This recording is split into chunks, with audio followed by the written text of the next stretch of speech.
remote meetings. But such as it is, let us please start the Thursday, June 6, 2024, Little Hoover Commission Roundtable on California's homeowners insurance market. I'm Pedro Nava, and I'm the chair of the Little Hoover Commission. As we begin, I do see that we have Commissioner Garcetti has joined us. Welcome, Gil. Good to see you again. And I suspect that as we proceed through the meeting, there may be other commissioners who join us remotely as well. We also have the commission staff, Executive Director Ethan Rarick and Deputy Executive Director Tamar Foster, who will moderate today's discussion. This meeting follows a series of hearings that we held earlier this year to learn about California's home insurance market and to explore what could be done to ensure that Californians have the opportunity to protect their homes with insurance. Witnesses told the commission that climate change, and particularly the ongoing risk of fire, has become a prominent factor for insurers when assessing homes for coverage. Although it is clear that many other factors also influence the home insurance market, many stakeholders agree that reducing the impact of fire will play an important role in stabilizing the market.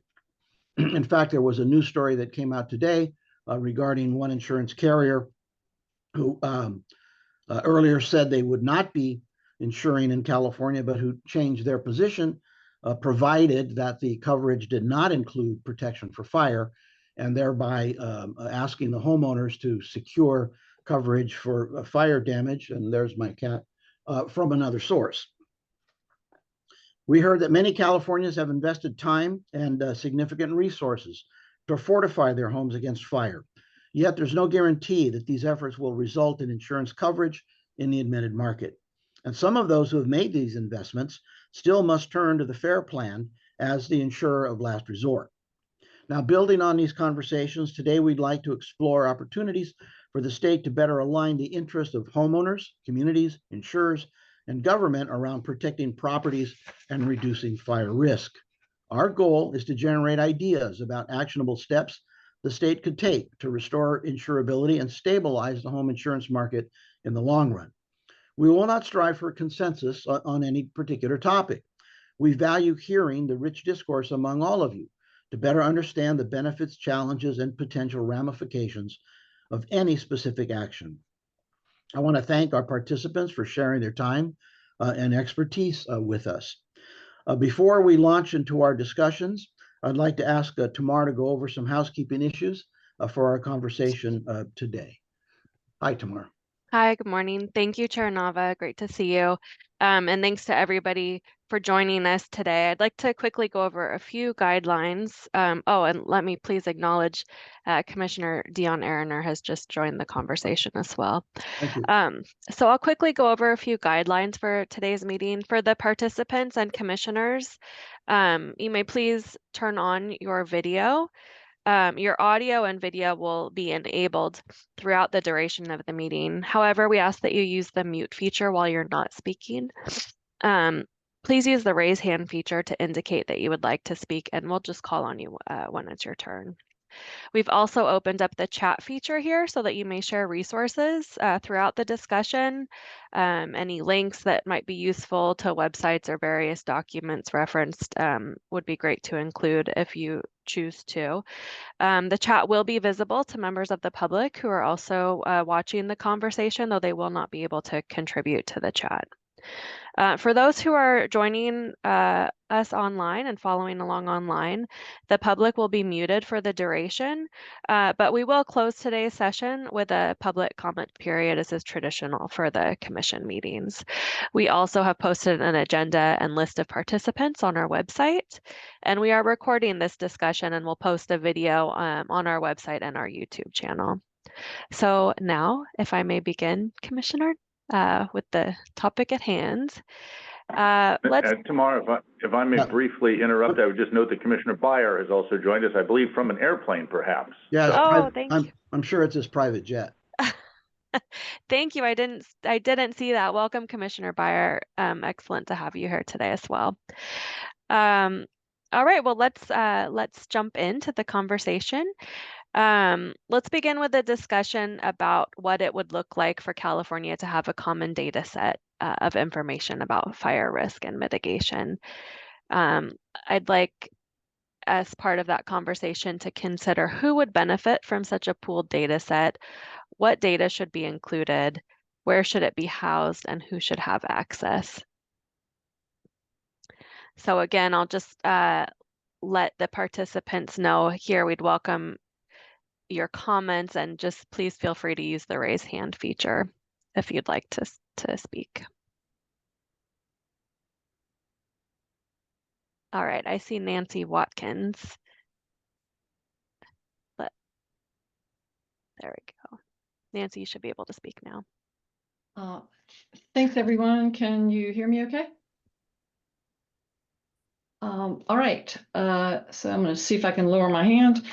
Thanks for having me join your meeting. I've appreciated the previous meetings and the thoughtful dialogue you all are facilitating.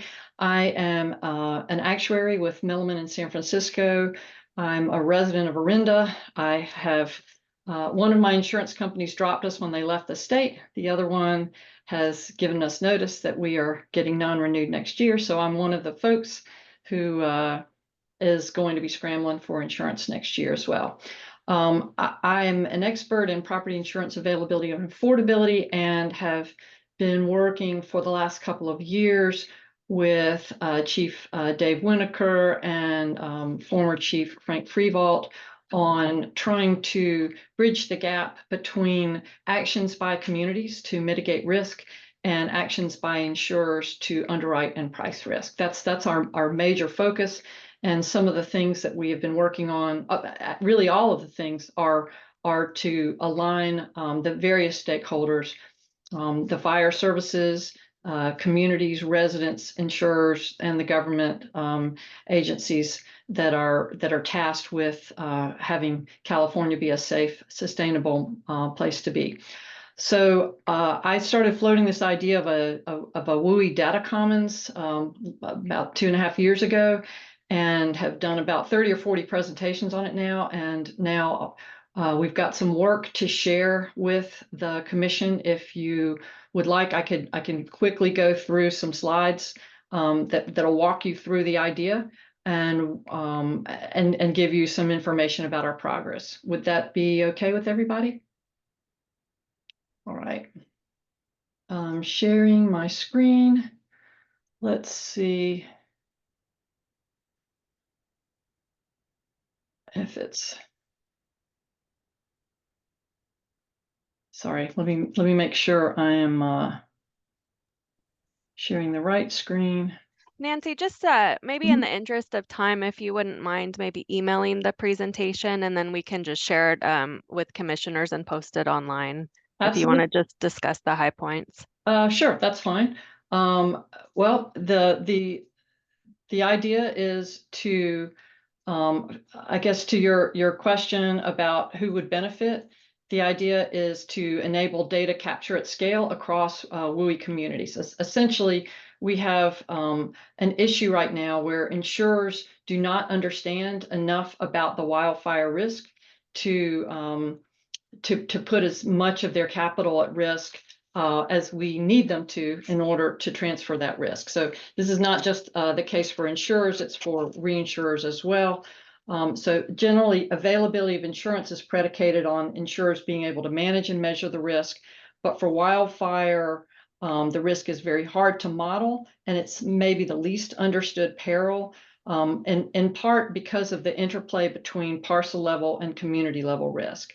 So if insurers and modelers are less confident about the model predictions, they tend to be more conservative with capacity allocation. And so it's not only because the risk is high, although that is part of the problem. A big part of it is better risk understanding to change insurer behavior. The ability to understand community risk means not only when you're underwriting my house, you have to underwrite the community around me. An insurance company can get some information from aerial imagery and publicly available data, but some of the most crucial pieces have to be gathered by an on-site inspection. Vegetation in particular is something that changes rapidly even over the course of the year, and certainly over the progress of multiple years. It's expensive to have parcel level inspections right now. Insurers don't inspect every property multiple times a year typically. And therefore there's gaps in their information. When they do inspect, they're not just inspecting they're not able to inspect all the houses around me, but only my house. So we have a situation where the cost of getting the information is quite high relative, and they're only going to be able to get part of the information.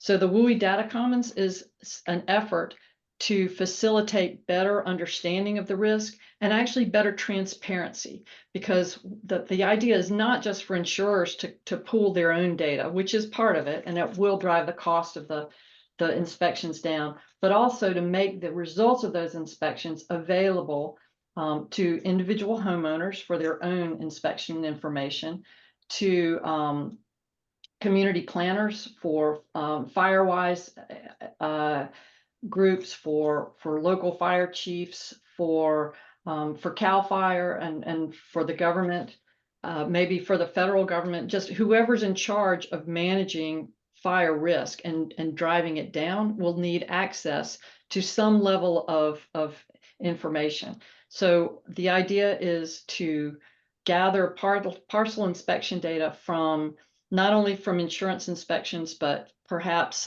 CAL FIRE is doing property inspections, giving them a data specification that's consistent and allows and a place to put that data, allowing aggregation across various meaningful scales, and allowing secured access to different stakeholders, not just insurers and reinsurers, but modelers, fire scientists, homeowners, government agencies, etc. So obviously, yeah. Oh, I just wanted to thank you for that. I know Kate has her hand up, and I want to make sure that she also has time to jump in.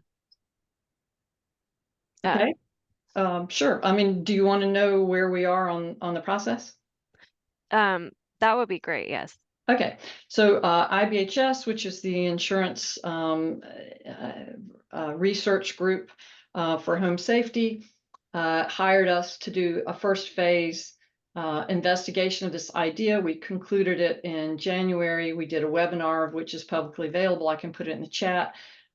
We surveyed 5 insurers representing about 40% of California market share, 2 reinsurers, cap modelers, someone from CDI.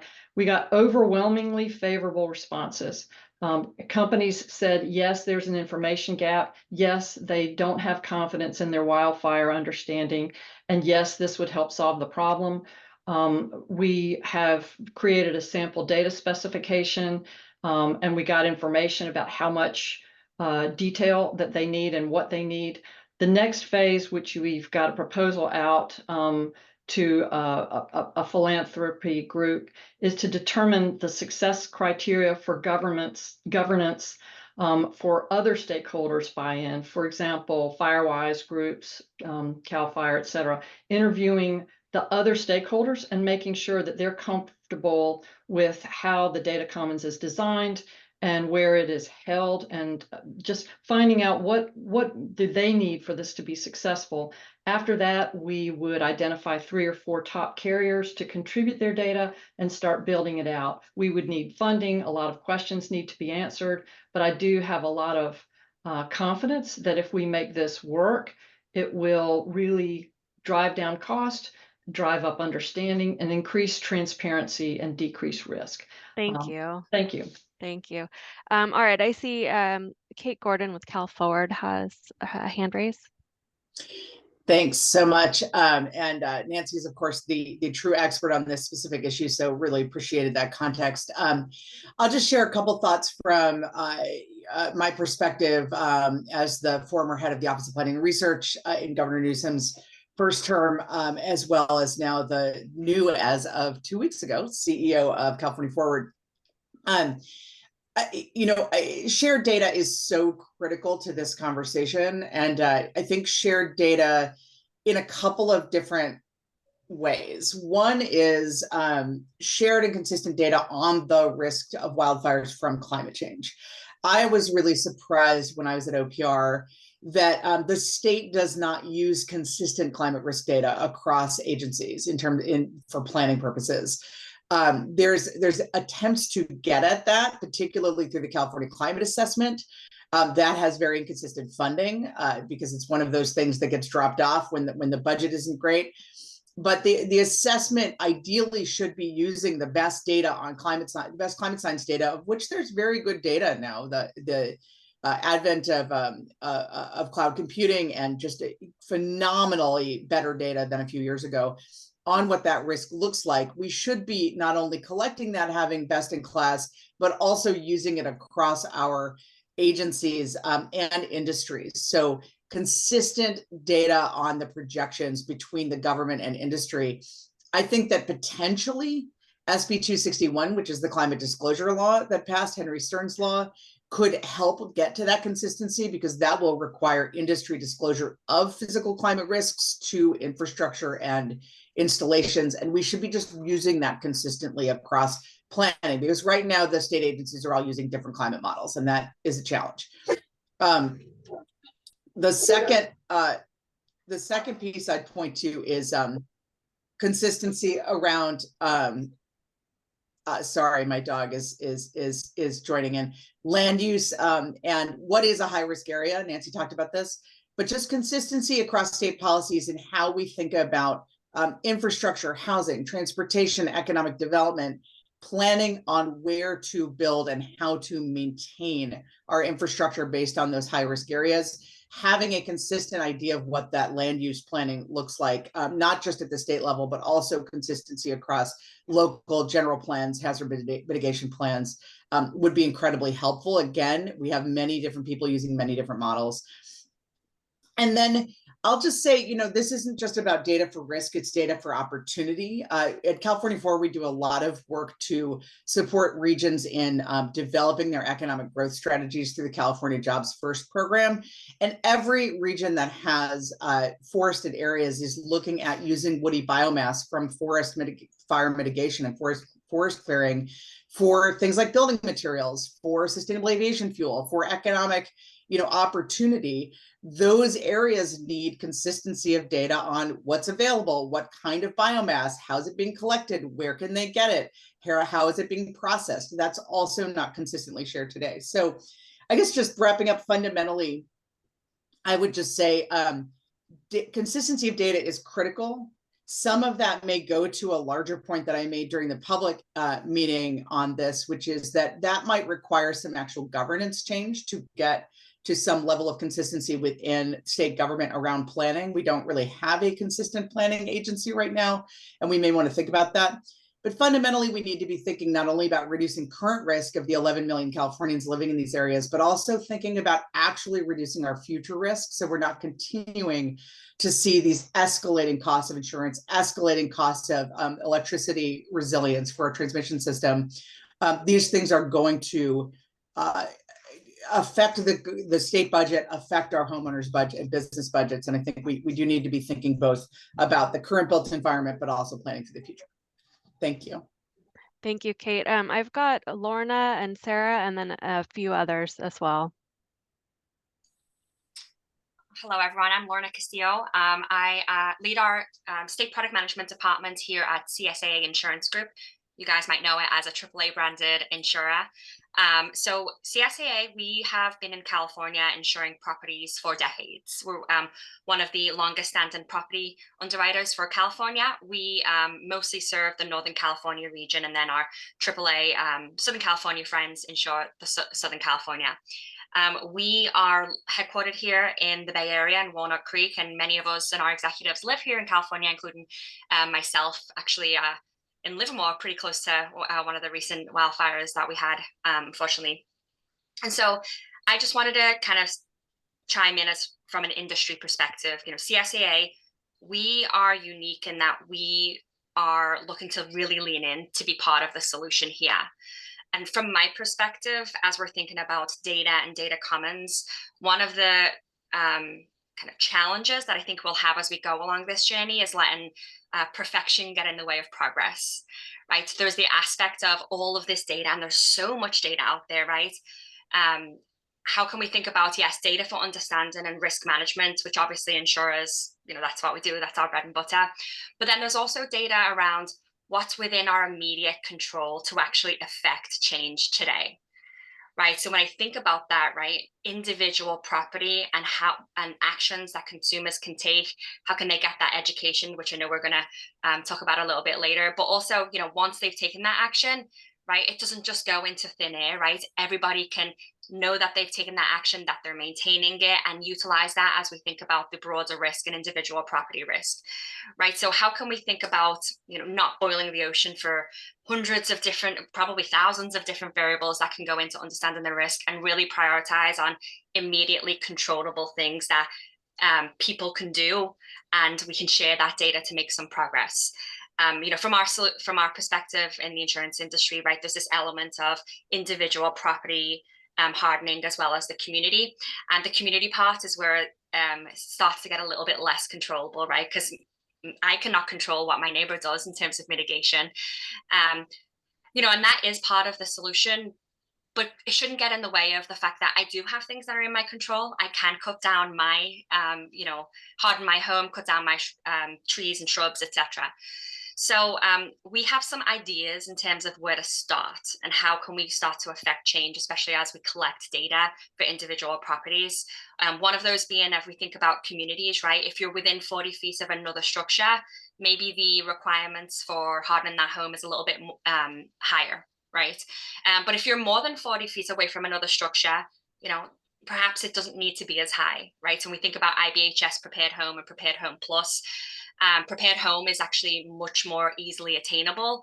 And if you're not next to another structure, that could be potentially enough to make a really big step forward to hardening your home. So just to kind of summarize everything that I just said, my ask as we're thinking about data and data commons is not to boil the ocean. If we can focus and educate on immediately controllable aspects and get that data out of there as step one, that's a huge way on the journey of getting the data out there we need and the understanding and mitigating risk. Thank you. And Laurna and Karen, just as our industry representatives in the group, if you later have thoughts, sorry to put you on the spot, but thoughts about, typically, historically, information about risk assessments for individual properties has been held by the individual companies that are doing those assessments.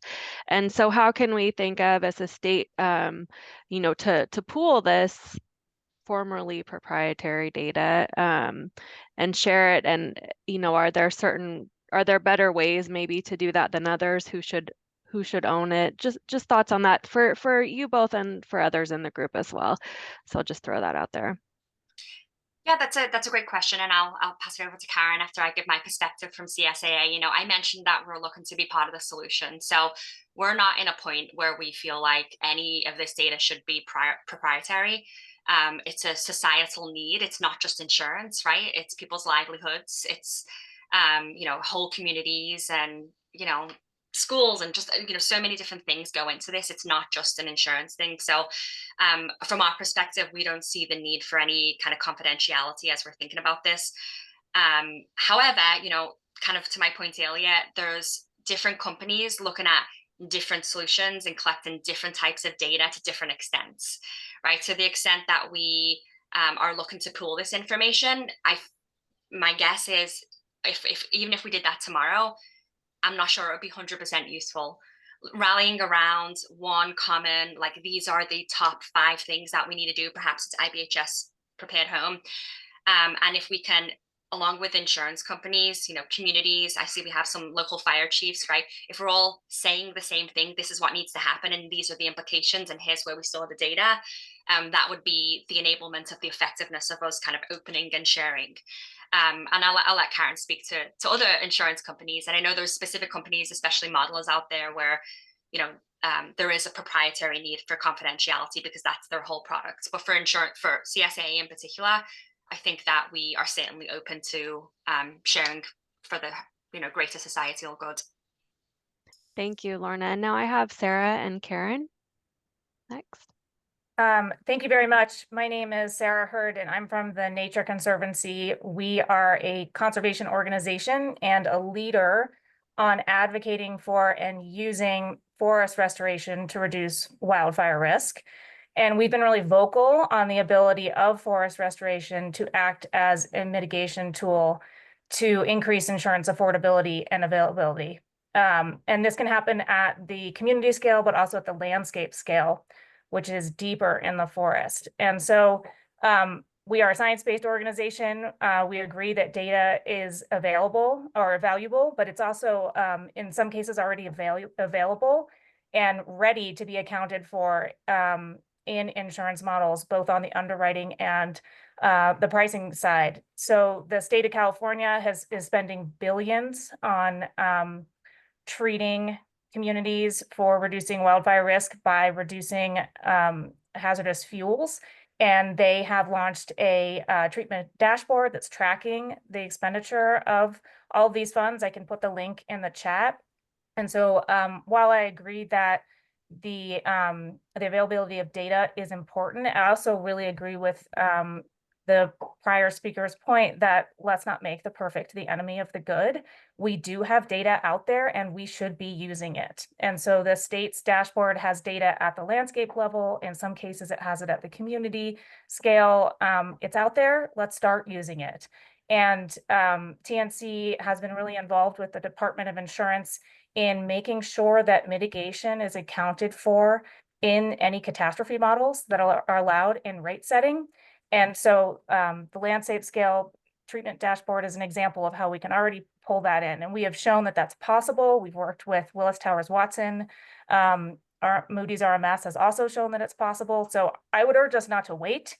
I think it's important to continue to build data to, make sure that as much of it that's available can be compiled so that it is readily accessible to underwriters. But I think we've got a really good start, and I would just echo the prior speaker's comments. So thank you. Thanks, Sarah. I think that context is really helpful. I've got Karen and then Chief Winiker. Great, thank you. Yes, Karen Collins with the American Property Casualty Insurance Association. I serve as Vice President of Property and Environmental Issues and am very engaged in supporting a lot of the wildfire and broader natural catastrophe issues. Just a few quick points that I'll make before I turn it over to the next speaker. What I often emphasize that's critical to understand is that the science very clearly shows that wildfire mitigation does require a set of actions that are taken together to meaningfully reduce risk.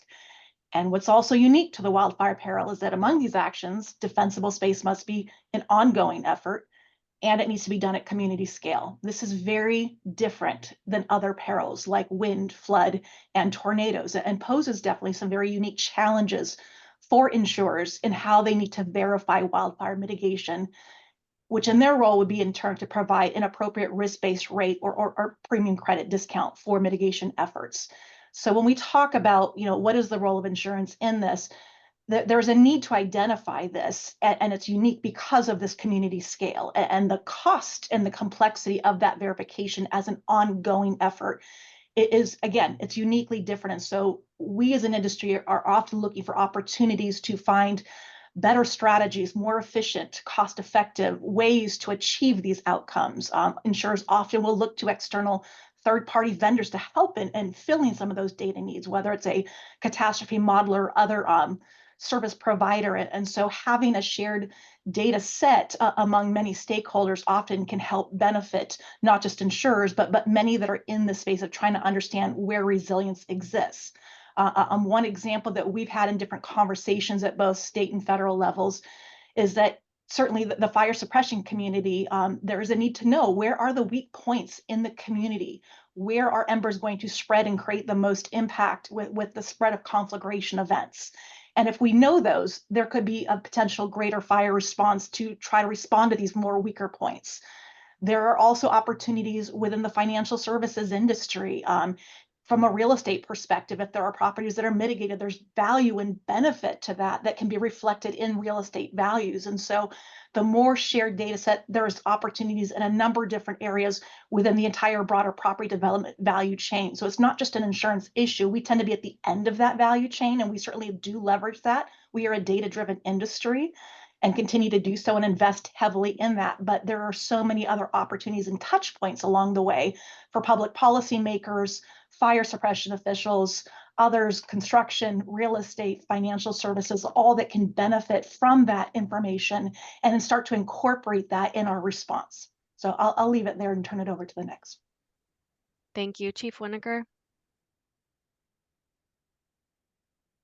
Good morning. Thank you for the opportunity. Dave Winiker, Fire Chief of the Moraga-Orinda Fire Protection District here in the Bay Area. I'm a member of the California Fire Chiefs Association Executive Board, where I lead the WUI Task Force, and I'm a veteran fellow at the Hoover Institution at Stanford University, working on the intersection of wildfire and insurance.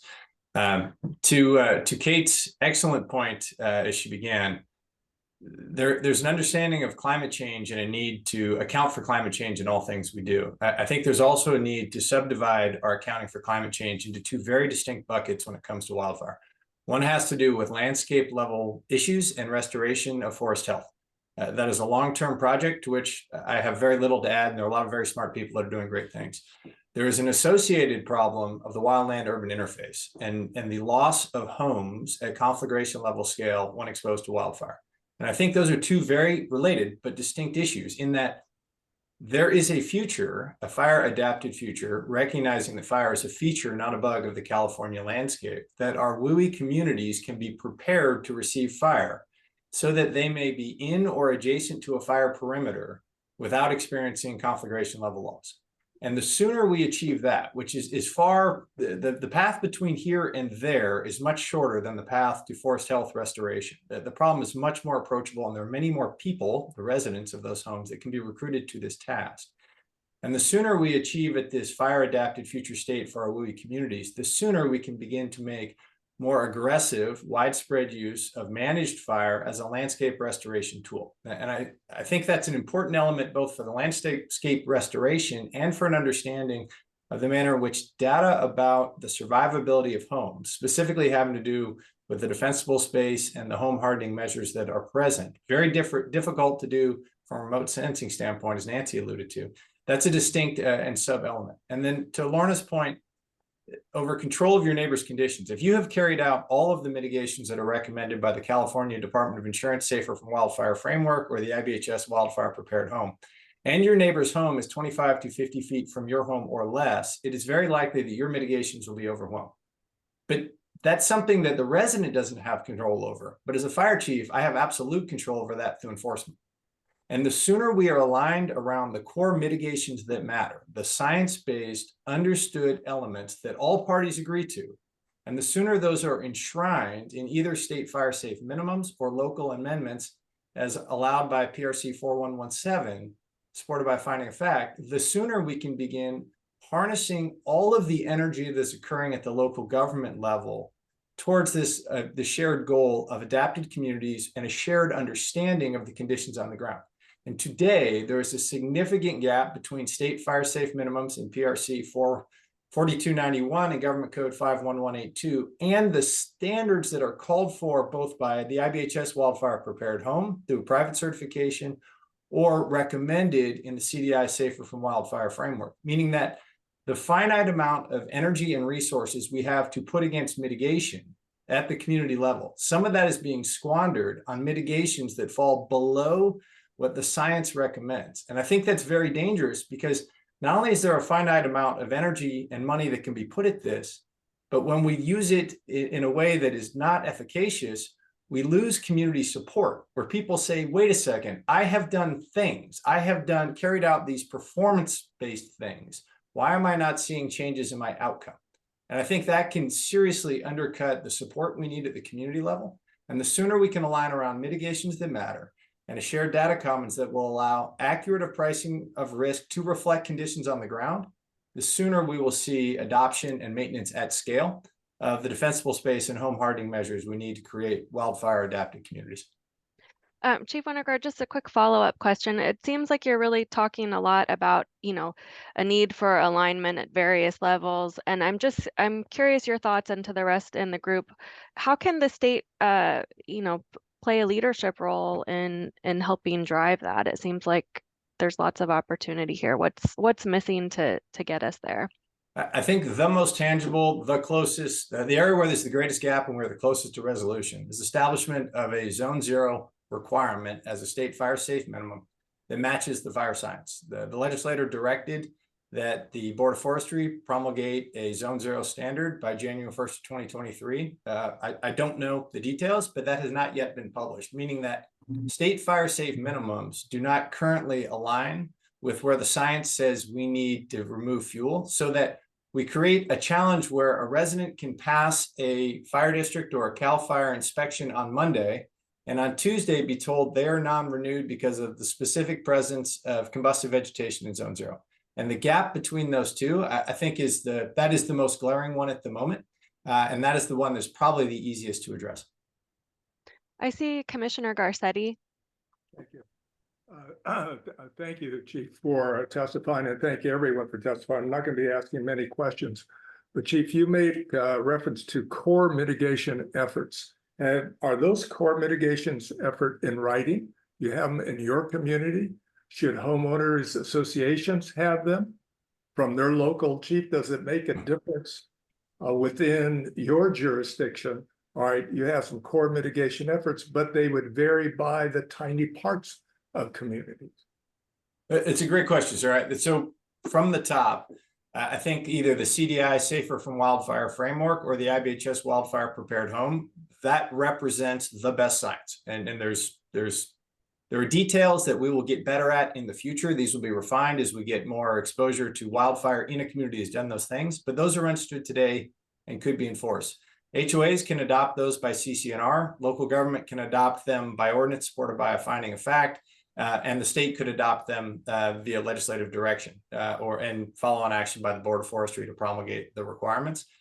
The challenge with making local amendments, either as a CCNR or as a fire district, is that CSAA or others are going to be hard-pressed to dive into the probably tens of thousands of HOA CCNRs and the hundreds of fire district exterior hazard abatement ordinances or fire code amendments to understand that my certificate of compliance that says this home has passed my requirements, what that actually means. And so I think it's critically important that this occur at the state level. It also addresses some political realities that establishing a zone zero ordinance is going to be accompanied by controversy. And it is hard for a small local jurisdiction to make a compelling case that conditions are so different within our 20 to 40 square miles that we need a standard that is different from our neighbors. And compelling collective action at the local government level can be done. It's just going to be a long path, as opposed to a state fire safe minimum that would apply everywhere with a fire hazard severity zone or WUI fire area designation. Great, thank you. Commissioner Garcetti, did you have any other questions for the group at this time? No. Okay, great. Next we have Frank and then Michael. All right. Good morning, everyone. Thank you for taking the time to both hold this meeting and attend it. For those that are watching, we've got quite a group out there. So I'm currently the director of the Wildland-Urban Interface Fire Institute at Cal Poly. But my passion in this work started, I've been in the fire service since 1979, and my most recent posting was as a fire chief. Chief Winokur and I shared some spaces on some of the committees and boards that he's talking about.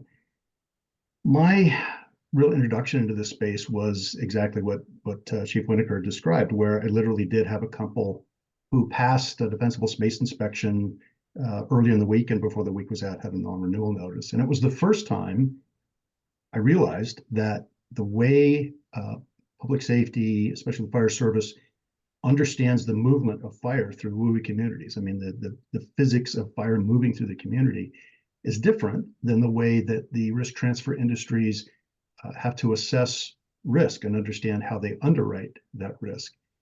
And when I realized that we had that disconnect, it was clear that we were never going to get the mitigations at scale done that we need. When I look through the 3 topics for today, public education communications, data commons, and scaling mitigations, when you stitch all those together, we're talking about crowdsourcing mitigations.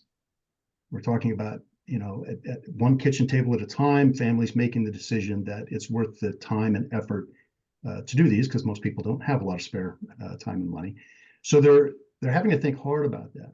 And we have to stop giving conflicting information to property owners. Well, we want them to follow the best science on what will increase their survivability of both their homes and the people in those communities. And in that sense, as Dave and some of the other speakers have mentioned, I feel like we're stuck in the starting blocks here. We're trying to get this perfect, elegant start to what's going to be at least a 5-decade commitment to mitigations at scale and community resilience. So my message this morning would be, we have enough information to get started. I support the IBHS Wildfire Prepared Home designation. You can clearly see the linkages between that and the Safer from Wildfire guidelines. That was some work that I've been able to help with through a 5-state 4-year mitigation alignment project, where in each of the states we're trying to get the state fire marshal, the state insurance commissioner, the state insurance trades, as they choose to recognize in that state, they're all a little unique, and then the State Fire Chiefs Association, the local fire chief voice in that. Because if we can't get alignment across those 4 groups on the fundamental mitigations that matter most, we'll never get started on this. We will get better at it over time. If we can, and this is the central necessity for a WUI data commons, we cannot enter into a rational approach of mitigation efficacy over time, longitudinal study, which is the way we do most other things. We're trying to really figure out how they work. We can't do that unless we get into a uniform data architecture and a data structure that we can use, as Nancy described at the outset. I'm going to leave you with a comparison I hope will resonate with this group. I think we're all pretty clear with what an unfunded accrued liability is in terms of our workforce, our pension system. We realized that we had incurred incremental changes over time that had separated the contribution rates of communities to the retirement liabilities that we had agreed to. Once we realized that happened, we entered into the PEPRA era. And what it means is that we realized we had to not only correct the contributions into that system to make them survivable over time, we had to make up for unfunded accruals that had existed. And I would offer that we have now presently an unfunded accrued wildfire risk liability. The incremental changes that have caused that are essentially accumulation of fuels with the best of intention from suppression.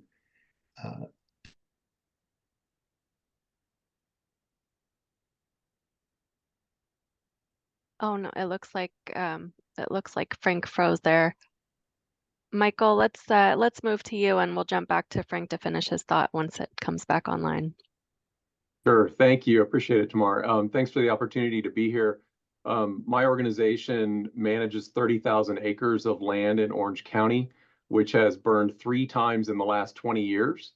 And I really appreciated Karen's comments about the different levels and complexity of the risk. I would like to add another one, which is that fire is different in different parts of the state. We don't have forests in coastal Southern California. We have shrublands. We actually have had far too much fire. And so our issue isn't a fuels buildup. It's frankly winds and ignitions. And that has to be factored in. It's not a matter of treating the wildfire issue itself with a one-size-fits-all approach. It simply doesn't work. I want to strongly endorse Dave's point about having fire-adapted communities. But in Southern California, because of the driving effect of wildfire on negative change in our ecosystems, If we simply focus on fire adapted communities and don't focus on the frequency of fire in Southern California, then we're going to lose these spectacular lands that we have as a state have spent billions of dollars protecting. There are nature, Santa Monica Mountains, for example, in LA County, has hundreds of thousands, if not millions of visitors a year that enjoy nature, and these lands are being degraded by too frequent fire. And so I would just encourage everybody to pay attention to the fact that that treatment means something different in different places of the state.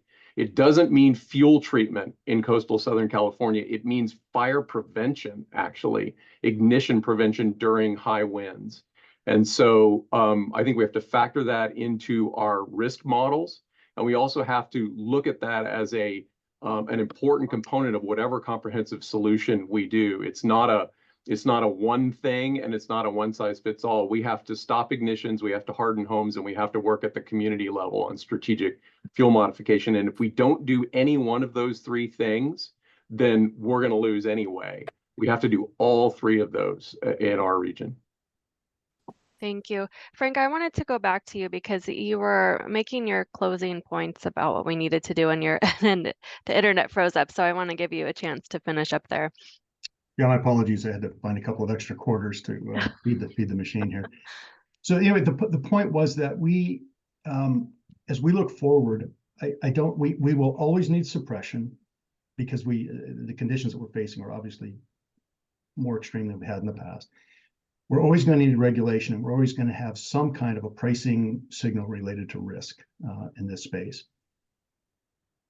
But my point is that we can't rely just on suppression, regulation, or pricing of risk to solve this problem. We have to bring into that fold probably primary mitigation because we have to assume that going forward, we will not catch all of the ignitions. We do know that we have a huge accumulation of fuels, and we do know that we will have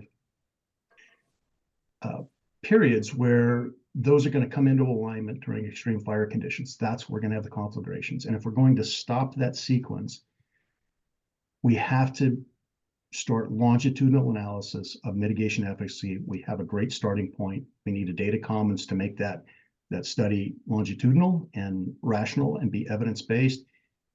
And if we can have evidence-based mitigations that prove effective, that's how we can start getting this aligned crowdsourcing of mitigation at scale and keep our rural communities resilient to the fire that we do have in our future. Thank you.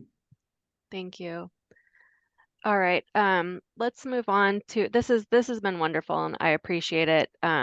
Let's move on to the next discussion topic, although if there's anything else to add here, please feel free to come back.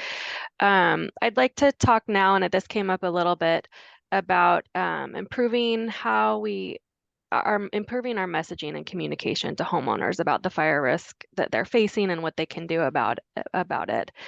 Homeowners really want to know that if they're spending money to make their homes fire safe, that they'll get coverage in the admitted market. But we've heard that there's inconsistent guidance on what they can do or advice that is not really actionable, and that it's not clearly tied to insurance. So how as a state can we more consistently communicate these information about risks to homeowners and what they can and should do about it? And what are some of the challenges of tying this to insurance? I see Chief Winokur again. Let me get... Oh, you're muted.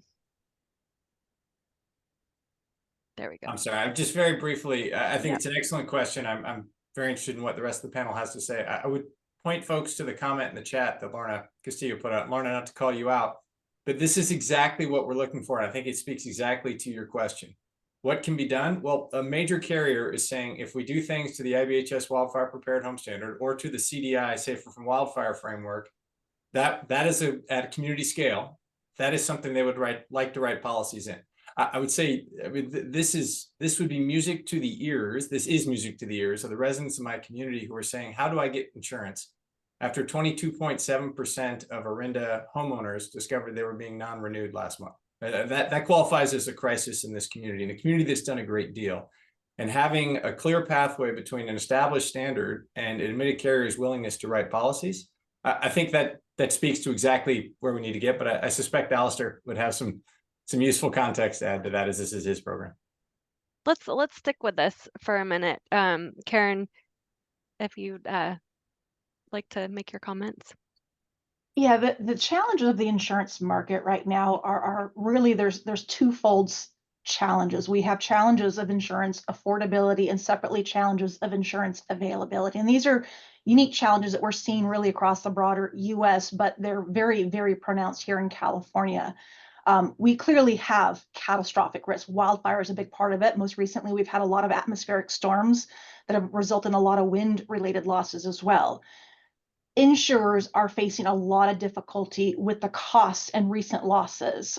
We have seen impacts to companies' capital and surplus that is really creating some challenges financially for companies that are in a position where they may not be able to provide coverage in high-risk areas. And that is an issue that it intersects the wildfire challenges that we have in our state, but it also is a really big part of the management of capital and making sure that companies have the appropriate coverage to deliver the promises to pay claims when those losses do occur. So the insurance availability issues wrap into a much larger discussion that we don't need to get into detail here, but the impact of mitigation will help with that, and particularly in the long-term affordability of coverage here in the state. And that's where we want to make sure that people do understand that there's a little bit of a nuance and separate dynamic to these. They're interconnected, but they're separate challenges. So when you have a company that is maybe having to back out of the state, whether it's citing wildfire risk or that and many other issues, the recent impacts of inflation, for example, are making not just wildfire losses, but all types of insurance claims much, much more costly. And so you have some companies that are making decisions with wildfire amongst many other considerations that they're having to look at. But for the communication of risk, this is where we do need all individuals, property owners, to really lean into mitigation, because this really is the aligned stakeholder path forward on how we are going to make the insurance market more stable over time, certainly coverage more affordable for all as we can bend this loss curve down. So as we kind of go back into that, how do we communicate that? We need alignment on the same standard. We had a lot of discussion on that.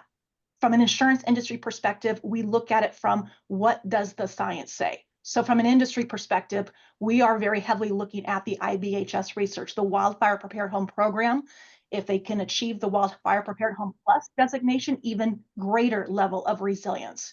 But that is essentially viewed as the gold standard for resilience in the wildfire space. So we want to, as much as possible, have as many stakeholders recognize and understand that and continue to build alignment around that in all of the messaging. And as I mentioned, the whole broader property development value chain.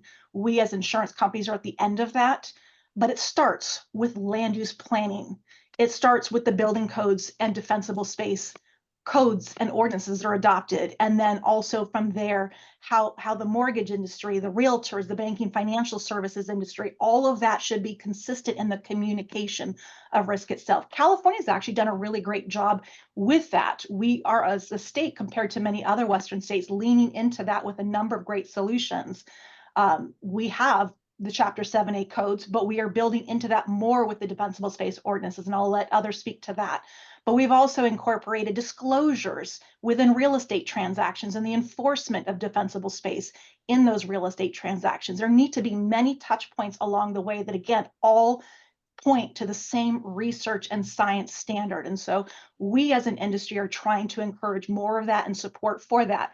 It takes a sticks and a carrots approach. We'll get into the financial incentives probably a little bit later in the conversation, but insurers are at a place right now where the cost of capital and the ability to provide financial risk transfer, it is more costly. And so there's a little bit more enforcement that is happening, not just in California, but across the US from an underwriting perspective to ensure that risk reduction is being undertaken. And in some cases, some companies may not be in a position to provide that coverage even for those particular risks, but this is a unique dynamic between individual companies in their own decision-making and where they're kind of at financially. Thank you. Nancy and then Alistair. Thank you. I agree with all the points Karen made, and then would just say availability is our major issue right now. If we had more availability, we would have more competition, and that would help affordability on its face. And then, of course, driving the risk down, which we're all talking about, will also help affordability. Our availability situation right now is we're in kind of a hangover phase, I guess, from when we were focused as a state on policies that delayed the recognition of risk. The California Insurance Commissioner has announced a sustainable insurance strategy, which I personally believe that when it's implemented will realign the pricing and recognition of risk and give homeowners and home buyers and communities more information about their true risk rather than, I guess, having it surprise them with a lack of availability or all of a sudden big increases in premiums. So that just can't, we don't see the effects right now because we're still experiencing the after effects of underpricing for years. I do believe that when the risks are more properly priced and insurance companies feel that they can get adequate premiums, that many of the availability issues will go away and probably permanently. So that will just be a better situation, and then we will be able to work on the affordability issue in a more targeted fashion. The biggest thing that will help that is a community vulnerability standard. We've all agreed home level vulnerability is not where it's at. You have to understand like the risk around you to have collective action to solve the tragedy of the commons problem. IBHS is working on something that would be comparable to a wildfire prepared home.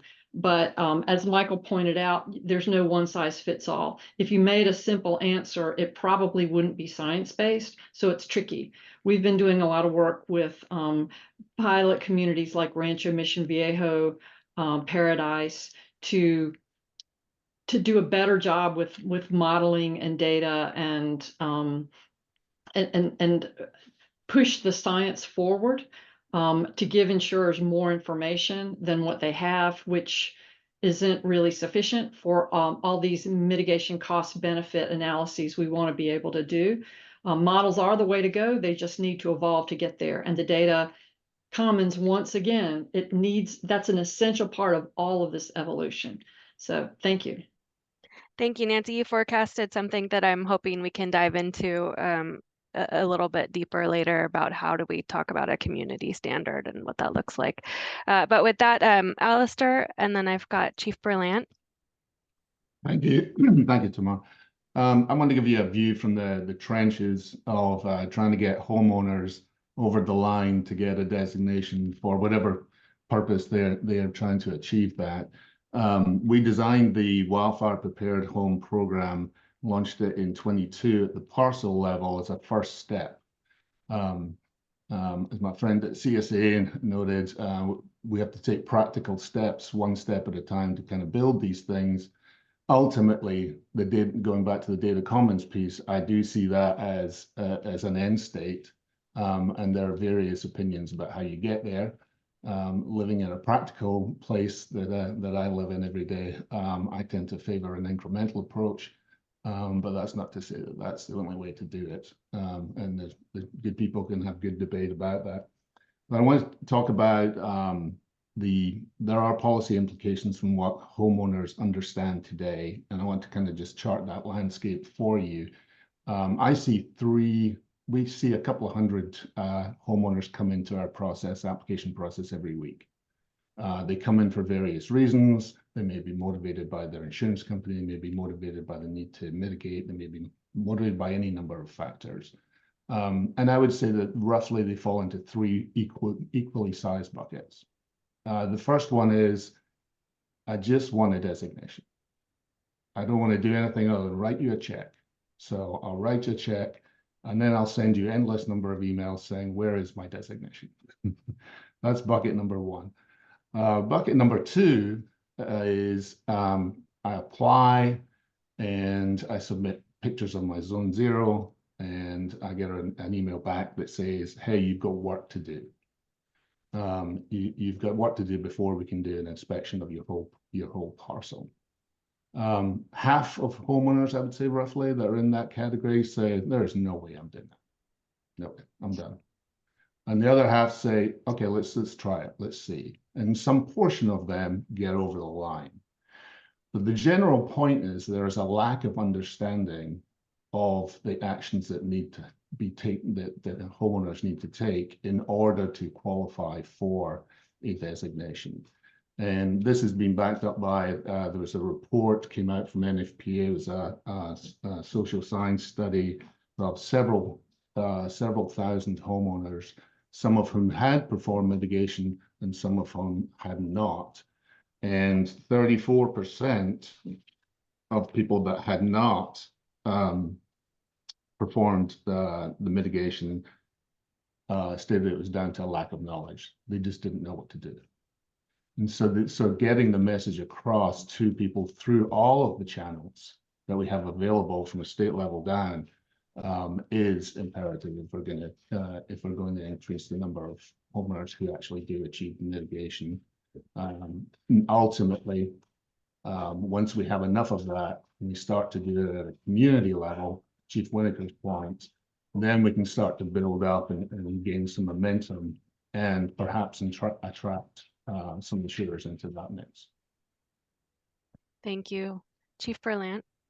Yeah, well, first, good morning, commissioners. Daniel Berlant, California's State Fire Marshal. Very similar to the discussion that was just had about aligning data, is identical in this topic. We have to be aligned on these mitigations, and more importantly, to get people to understand what they need to do, we have to be saying the same thing. Now, I'll tell you, the state wildfire resilience strategy really is focused on three core areas. It's looking at the parcel level, how we build our homes or retrofit our homes, how we ensure defensible space around them, then taking a step out, looking at the community based. How are the entire neighbors at a neighborhood scale taking this effort, whether it be becoming a designated fire-wise community, whether it be doing at a higher percentage scale of everybody being compliant at a community level. But then thirdly, and just as important, is our forest health. What are we doing to address the forest? And as part of this messaging discussion, it's not just about, yeah, we agree defensible space with that ember resistant zone of 5 feet is important. It's understanding that we have to invest the dollars and we have to put in the work to do parcel level, community level, and forest health level work all at the same time for us to make meaningful change. And this isn't just a strategy that's in a document that sits on the shelf for us. We have seen measurable statistics that show us this works. Unfortunately, with the amount of homes in California that have been destroyed, we have a lot of data of what was destroyed, and in trying to piece it together and do analysis, we've very much come to the conclusion that it's that combination of both defensible space with home hardening, with community level scale fuel breaks, with forest health. That is where we get measurable success in decreasing the destruction from these major wildfires. And so obviously this topic is very focused on insurance, which is an important driver in this conversation, but at all levels of government, fire districts, city and county fire departments, the state level, and then HOAs, nonprofit groups, we all have to be saying the same thing and have alignment that all of these are critically important. Otherwise, to Alistair's point and to some of the surveys, nobody here in California is not aware of the dangers of wildfires, but it becomes white noise on what are the achievable steps that people can actually take that will meaningfully buy down their risk. And so I just, I don't think we all have the solutions to a T. Otherwise, this problem would be solved. But I think this conversation is really important in setting the standards, which, again, we need to highlight that here in California, we set the wildfire mitigation standard. the rest of the nation, especially when it comes to the building code. That standard was set here in California and now is an international model. And so we are down the right path, but we just need to continue our focus. And that will be challenged with the budget times that we are in. We do not have as much free dollars going in to grants and to supplement much of this work that we all have been talking about for a number of years. And so we're going to have to make sure that through the challenges of finances, that we still make sure that our priority is focused, again, at the parcel, at the community, and at the forest. Chairman Nava. Yeah, thank you. I mean, I'm really very encouraged, particularly by the tone of all the participants. Talking about doing this in a cooperative way, as compared to some of the other exchanges where it just kind of felt like a religious war between folks. But the question that I have is as a homeowner, what is your experience when a homeowner sets out to try to mitigate, right, the risk to their property? Where do they go to get their information? Who are they? Because you're going to have to hire a contractor. Somebody's going to have to come in and do certain kinds of activity and work. If you're going to replace your roof, if you're going to do fireproofing, whatever it is that's being done. Because you see, for me as a homeowner, I would go to my insurance carrier and I would ask my insurance carrier, look, I'm concerned about premiums. I want to make sure that I am eligible to continue to be covered by you. What do I have to do to satisfy your criteria? But apparently homeowners are going to different places and getting inconsistent information. So what has been your experience, both in the industry and as organizations that are helping homeowners? Why are homeowners not getting the best information that puts them in a position where they are more likely to obtain and keep coverage? Thank you, Chairman. Next, I've got Frank, and then Sarah, and then Alistair. Thank you. Commissioner Nava, great question. I'm gonna put on my former fire chief's hat and tell you that I still get calls, even though I've moved on here to Cal Poly. One of the struggles, we're talking about how to proceed forward, and that's good. The conversation, I agree, the tone and the direction, momentum, we're going in the right direction. But just to underscore that we need to keep moving, I want to address a couple of reasons why staying where we're at is untenable without our permission. And so one of them is actually to Commissioner Nava's point, is that there's no shortage of homeowners who are finding, when they ask that question, what can I do to get, to not be non-renewed? What actions can I take that will keep me in a position where you, my insurance carrier, will write me? And so this is not personal to me. I've not gone through this yet, although I think with Nancy, I'll be in the same boat by next year. There's no shortage of calls and discussions that I have where the people are told that there's really nothing that they can do, that decision to not write is done at could be a zip code level, it could be at some community level, etc. And so one of the reasons our current situation is untenable is that we want to get to, I used the term earlier, a kind of a crowdsourced approach and scale to successful adoption of mitigations that matter. So we all want that to be done at community scale, but what people are being told individually, one at a time, is that there's nothing you can do. And unfortunately, even for the underwriters, it may not be their decision. They may be stuck behind a reinsurer's decision not to provide that. So this is incredibly difficult, complex stuff that we're dealing with. But to be clear, we'll never accomplish mitigation at scale if we're hoping to get most of it done by property owners. If one of the messages they're getting now is there's really nothing you can do. And so we have to get past that spot. The second reason I want to underscore that our position is, I think, untenable, and we haven't talked about it a lot, is we have this environmental issue coming with changes in climate and how it affects things, but we also have an economic crisis ticking, and it is related to realty. And so between effects on property values, what does the future mortgage market look like in a world where availability of insurance is a question? And I don't think we're quite there yet, but not far behind is the discussion on, well, where does the local government's bond ratings go if we're having trouble insuring the properties that become the primary way to service the debt on mortgage bonds? So I love the direction. I think we're moving towards this aligned mitigation approach. I think a data commons enables that, but these are going to be uncomfortable and at times painful conversations. And I just want to plant the seed that staying where we're at is not tenable. We won't stay here, and it won't be our choice to stay here. So I would just encourage a little nudge to keep the direction going. It's a good discussion. Thank you. Thank you. Sarah? Yeah, thank you. I mean, I can build on Frank's point. I am one of those homeowners that has not been told there's nothing that you can do, but everything you have done does not matter. I live in Truckee. I'm on the FAIR plan.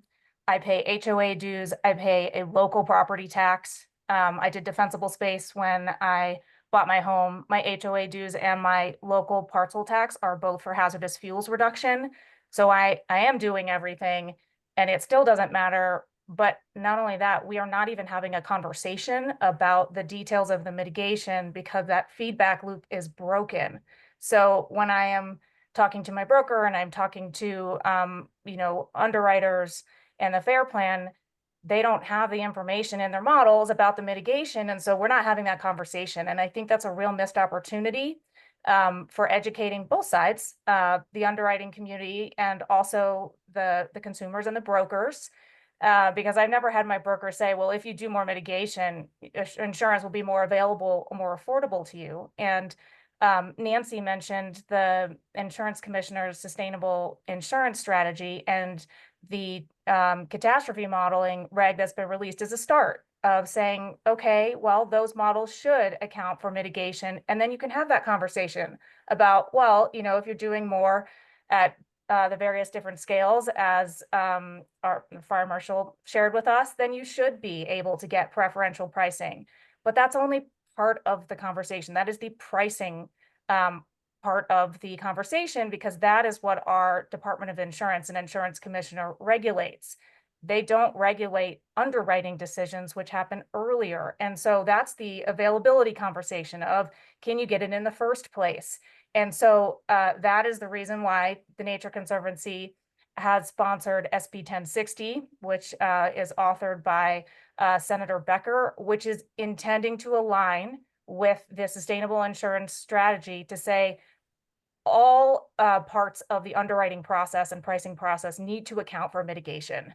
Otherwise, we're not having that conversation. Homeowners are not hearing that at the very end of the chain, but it's a really important incentive and lever. And if we're not having it at the primary underwriting conversation, you can't even get to the rating benefit. So all of that needs to be kind of tied together, and we are spending collectively in this state so much money on mitigation, and it isn't making a difference. And I think we are going to reach a fever pitch at some point where folks aren't just frustrated, they're just mad. And so I guess I do like the collaborative spirit of this conversation, and I would encourage us to kind of take it and push it forward so that we can account for the really great work that the state and local governments and the federal government and the private landowners are doing. Thank you, Sarah. I've got Alistair, then Lorna, then Kate, and Frank. Thank you, Commissioner, for the question. From the mitigation standpoint and knowing what to do, let me give you a couple of data points and then some color commentary about that. 9 months ago, when people were coming into the Wildfire Prepared Home program, about 7% of them actually achieved a designation. In other words, they did everything they need to do. And again, the program is you have to do all of the mitigation measures, not just, it's not a menu. You have to do them all. It's a systems-based approach. That's what the science tells us. Don't leave any weak links. Now, here in June 2024, we're seeing a conversion rate around about 20%. So there's some positive news there in that people are starting to learn. People are finding some of the information that they need. And I will say that the agent channel, the insurance agent channel, is a very powerful channel, and it has its problems. If a company, and Karen knows all the different personas of these companies and the nuances of them. If a company has good relationships with their agents and a solid state management organization, they can disseminate information very easily. You got to get people to pay attention. You got to get them to understand. That sounds a lot easier than it actually is, because a lot of the insurance agents themselves are independent business people. They might be captives in that they only sell one particular company's insurance, but they are independent agents, and there are some tax considerations and legal considerations there about the amount of control over the agent that have to be respected. But nonetheless, if a policyholder comes to an agent, what we're trying to do through our membership is to make sure that the agent is equipped with the information and push direct the homeowner to our service, at which point they have various options open to them. There's a do-it-yourself approach where you do the mitigation yourself, and some people are handy that way. They have time on their hands, they have the physical ability, and they have some cash to do it, and they enjoy doing that. And there are people who just don't have that, but they can write a check to somebody else, in which case they can take a full service approach. And part of that full service approach is you get some education along the way to help you understand why you need to do these things, why these things are important. So it's all size fits, it's many sizes fit with this approach, and we need to keep on driving the information to the right place. Laurna?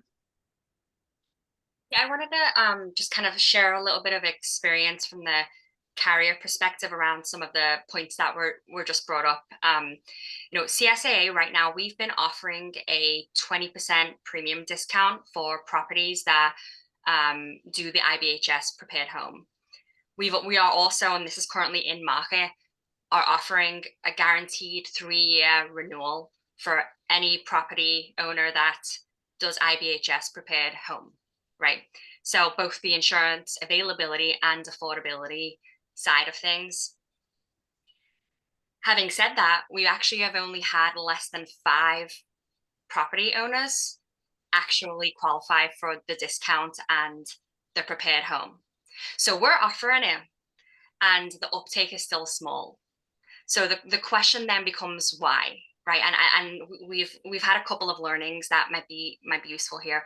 One of them is oftentimes, in order to become qualified for IBHS prepared home, there's kind of a individual calculus that happens within the property owners, which is I can go down that path, or I could, keep the risk that I have today and actually purchase an affordable insurance policy through the FAIR plan, right? So that in and of itself, the fact that they have an option available to them to actually still get covered for wildfire that can oftentimes be affordable can actually work against what we're all trying to do here, which is try to get more kind of mitigation in communities, right? So that's been actually one of the biggest reasons why we have not had as much uptake on the discount and the guaranteed renewal, because oftentimes they just make the decision that it will be easier to go to the FAIR plan.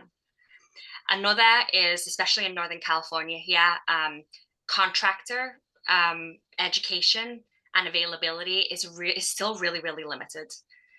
I myself actually just went through a renovation, and I was talking to my contractors about wildfire mitigation for my kitchen, and we added a small addition as well, and they had no idea. So that contractor availability and education is huge too. So I wanted to point out that share that experience that we as CSAA are offering affordability and availability of insurance, and the uptake is really, really small. So it really is a broad, and I'm not saying that, insurance definitely is. We need more companies doing what we're doing, offering education, discounts, etc. And it has to be a lot more than that. Would anybody on the call like to work with any of you to further understand how can we get more traction for individual property homeowners to make those decisions to mitigate on the individual property? And we've been more than willing to lean in for the education and provide the affordability and the guaranteed renewal. Thank you. Kate?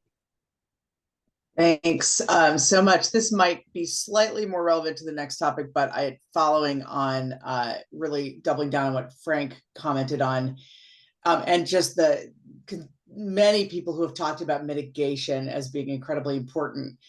I think it's just really, really important to say the thing Frank just said, which is that we can't continue business as usual here. In part because of that point about mitigation, the state plays a very important role in mitigation. The programs that we're all talking about are by and large funded by the state. People are worried about them this year because of the budget. We have tripled firefighting budgets between 2015 and now. It's almost $3 billion of the state budget now, simply for personnel and machines to fight these fires. That funding is coming out of climate mitigation programs. It's coming out of resilience programs, it is critical and important and urgent to protect those areas. But we are making choices. There are trade-offs. Every time we don't address these risks going forward, we're looking at a situation where they're increasing and those budgets are increasing, and we are seeing less funding available for protection and future mitigation. So I just think it's important to sort of note that this critical infrastructure, whether it's privately or publicly owned, is infrastructure we need to protect.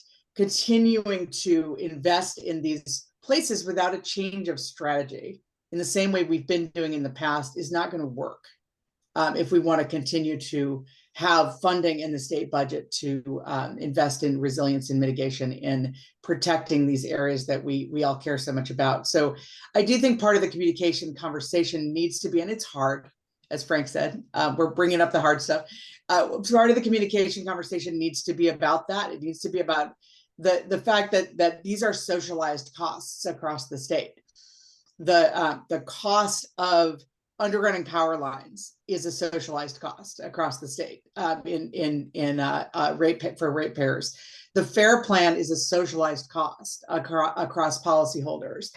These are not the state is not bringing in money from some magic tree to pay for these things. This is an actual cost to the state, cost to ratepayers, cost to homeowners, cost to business owners, and something we just need to take really seriously as we're thinking about future planning and future investments in the state. So I wanted to make that point. It may be more relevant tomorrow to the next question around mitigation, but I think also really relevant to this point about communication and just, how to start thinking not just about what we do with our existing built environment, but really thinking about how we grow as a state.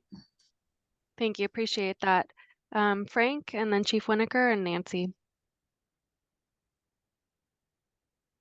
Oh, let's see. Frank, you're muted still. There we go. There you go. Yep. Gotcha. To go back to something that Laurna said earlier, one of the things we do at Cal Poly is really look hard at future workforce development. And so it's clear that this is an area that we, are short in. And so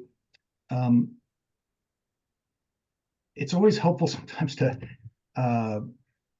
try to figure out what does right look like. And for me, coming from local government and now into academia, if I got really, really aggressive at defensible space and home hardening in my community, which I did a few times, I had about 2 weeks, maybe 3 if there was a holiday involved, before the line would start forming out the door. And these were generally people who were not happy with, what we were enforcing, because it was an intrusion on their property. And local government will frequently lose that battle. a fire chief as a department head, or even a fire chief as a special district where you still answer to a board, and especially outside the state of California, to Fire Marshal Berlant's point, we have the blessing of a solid floor in 7A, and the rest of the Western U.S. Many places don't have that. And so what right looks like is that what if the same set of mitigations that are evidence-based, scientifically derived, studied longitudinally, what if the exact same mitigations that disrupt the spread of fire, because it's a physics issue, what if the exact same things on the inspection, the fire inspections, were the exact same things on the renewal for the property insurance? I mean, these shouldn't be remarkably different things if we both want the same outcome, which is no loss of life and property loss to the peril of wildfire. So if we could get aligned around those things that will disrupt the spread of fire in wooded communities, now we're bookended. It's not just a local regulatory enforcement issue that you win and lose at a political or social acceptability level. And it's not just a pricing issue, which we've discovered right now that a pure pricing approach to this is not working. We have to bookend these mitigations that matter between regulatory forces and market forces. And one of the things I would offer is that the sooner we can get a data commons up and running, it actually provides the best support for the legislators that are going to have to take courageous positions, and even for the state commissioner, the insurance commissioner. If we now have a data commons that could demonstrate the presence or absence of these mitigations we're all on this discussion promoting, then it makes it easier to just look at the facts on the ground and say, hey, these mitigations are present or they're not. And have that discussion instead of, well, I've done these things, which some people think are okay, and I've not done some of these things, and some of these are in the middle. We need to have alignment behind that. And the last thing I'll say, it was a great point by Kate, that right, there's no magic money falling out of the sky to pick this up. Nancy has been schooling me with great patience on actuarial science over the last few years. But she's real good about saying the risk doesn't disappear. It goes someplace. And especially for the Hoover Commission, who, your whole history is about looking at efficiencies in government, avoiding, financial directions that can really cause a lot of strain on the community.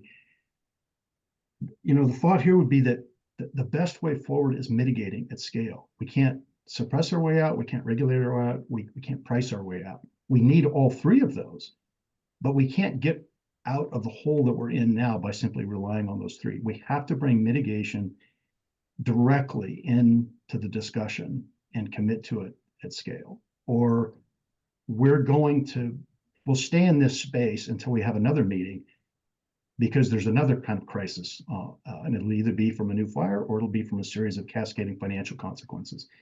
But doing nothing will guarantee we're going to be back here with another agenda on a similar topic. Thank you, Frank. And for others too, we keep coming back to this idea of the data commons. And I just want to be really clear for our commissioners as they're thinking through, what could the state do here? Where should something like the data commons be housed? So I'll pose that question, and we have Dave, Chief Winokur. Thank you. Appreciate it, Tamara. Just back to Commissioner Nava's original question. In my community, when residents have questions about wildfire safety, they come to the fire district, because we are the entity that not only is it on the side of the engine, it says very clearly fire, but we've spent a lot of time and effort becoming the authoritative voice on that topic. The challenge becomes, however, that I can enforce the fire code, state minimums or local amendments, and I can recommend things that exceed state minimums or local ordinances. And the disconnect between what is required and what is recommended, I think, is a source of great confusion. And to the point that Laurna made and that Alistair referred to, there are people who want to do things but are unwilling to go all the way to carry out the mitigations at scale that we know it is all or nothing. If you do most of the mitigations, you've not mitigated the home. And the disconnect between wanting to take action and having a clear path to how we can implement those, not only at their parcel level, but at their community level. And one of the greatest downward elements we see with regard to feedback is when a resident has done all of the things that are listed either in the CDI Safer from Wildfire Framework or IBHS Wildfire Prepared Home, and then they experience a negative outcome with regard to insurability because of the absence of related mitigations on their neighbor's parcel, or the fear of that. We have a lot of people saying, boy, that's a lot, particularly with zone 0. And what certainty is there if I do these things that I will have a positive outcome? And the answer I have to tell them is that because of the network effect, there's very little certainty unless we do this at a wider scale. And that wider scale at some point starts to mean enforcement of updated minimum. So I think it's critically important to recognize that part of the confusion we are seeing is created by the disconnect between the science that underlies the CDI Safer from Wildfires Framework and IBHS Wildfire Prepared Home and the existing regulations, some of which may be, quite frankly, out of date in light of the current environment. And then the last comment I had was that there are times and places where state or other funding streams are necessary to implement wildfire measures, fuel breaks, forest health, et cetera. Those are that space. Defensible space and home hardening, there are some who are going to need external assistance, but that's not everybody. And we have an awful lot of people who have the means, either because it's a relatively low lift from where they are now to becoming compliant with all these things, or because they're well off. And in those people, we can harness right now, irregardless of the health of the state budget with regard to firefighting, and not in a manner that's competing with other climate change priorities.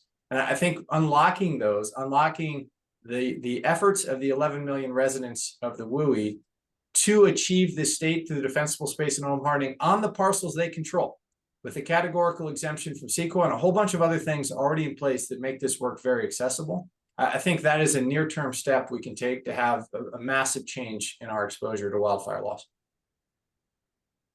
Commissioner Garcetti. Oh, let's get you unmuted, Commissioner. Okay, I'm sorry, I'll wait till the other three speak, then I'll ask the questions. Thank you. All right. Nancy. Thank you. I just have a few points to add on some of the points that have just been raised.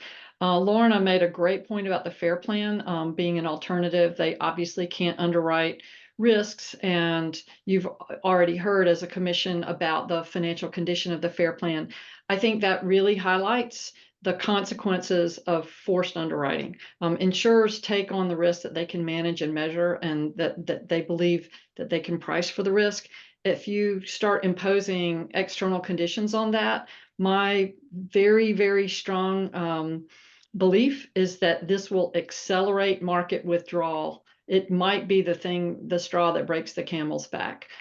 So I think insurers act rational to protect their companies, and it's not there's no set of rules that you can impose on the industry that is safe in a situation where we're already perceived to be very high risk.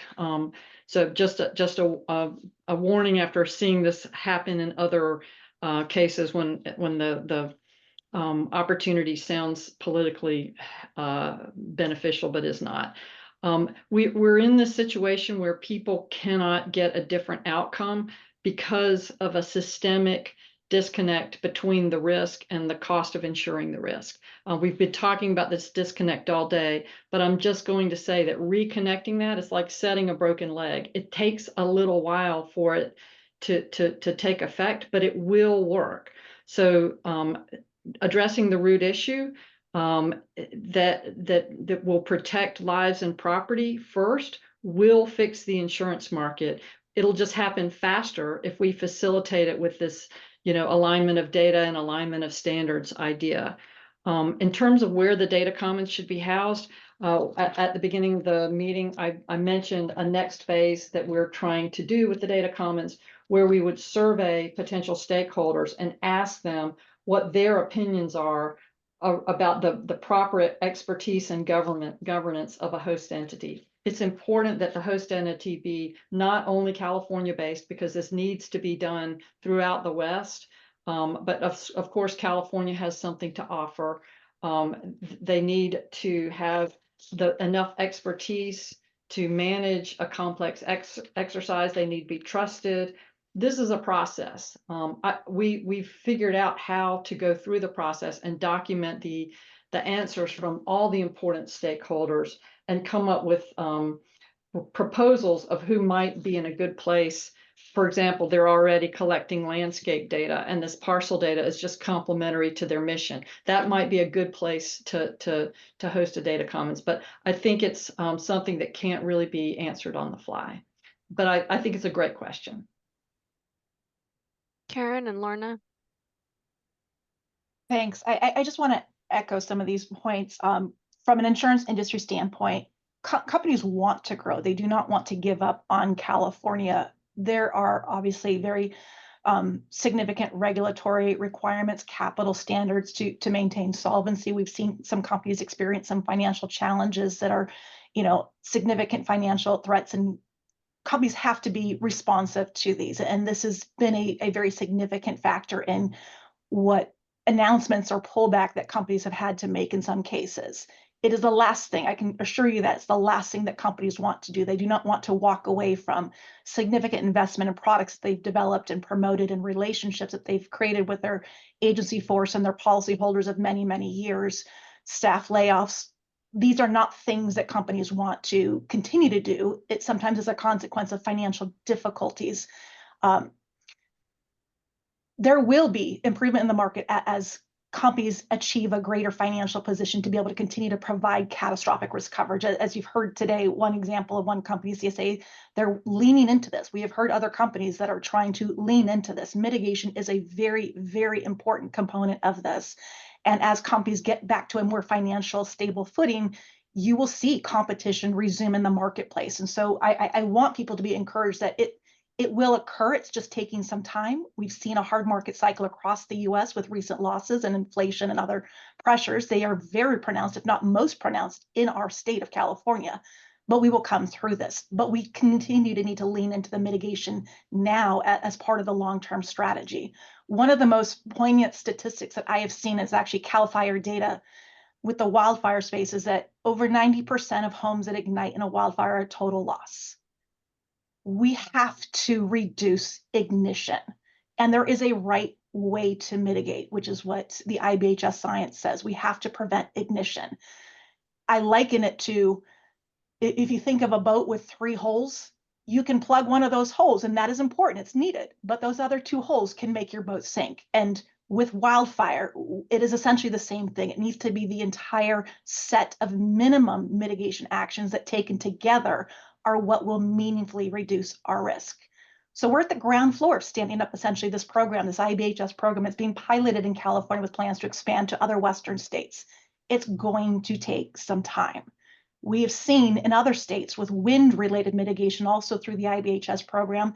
It took many years. It was an iterative process. So we are working towards that as an insurance industry to educate all of the stakeholders that have a role in this, starting initially at the top. We've convened different opportunities to meet with all the different stakeholders, builders, realtors, insurers, and working to disseminate that information as deeply into organizations as possible. It's still early, so there is still occurrences where you're seeing various understandings or interpretations, and in some cases maybe miscommunications, and we're working to improve all of that as more become more familiar with this. There are challenges with gaps, that there's a need for an entire mitigation workforce. Our organization recently participated in a federal Wildland-Fire Commission that produced over 140 recommendations for addressing our nation's wildfire crisis. And one of the big topics of conversation is the needs of the workforce to support not just fire suppression, but the needs of mitigation. And there are gaps that we are working with those in the construction industry and those that do architectural, design for vegetation plans. There's a lot of opportunity and a lot of development, and many are leaning into this.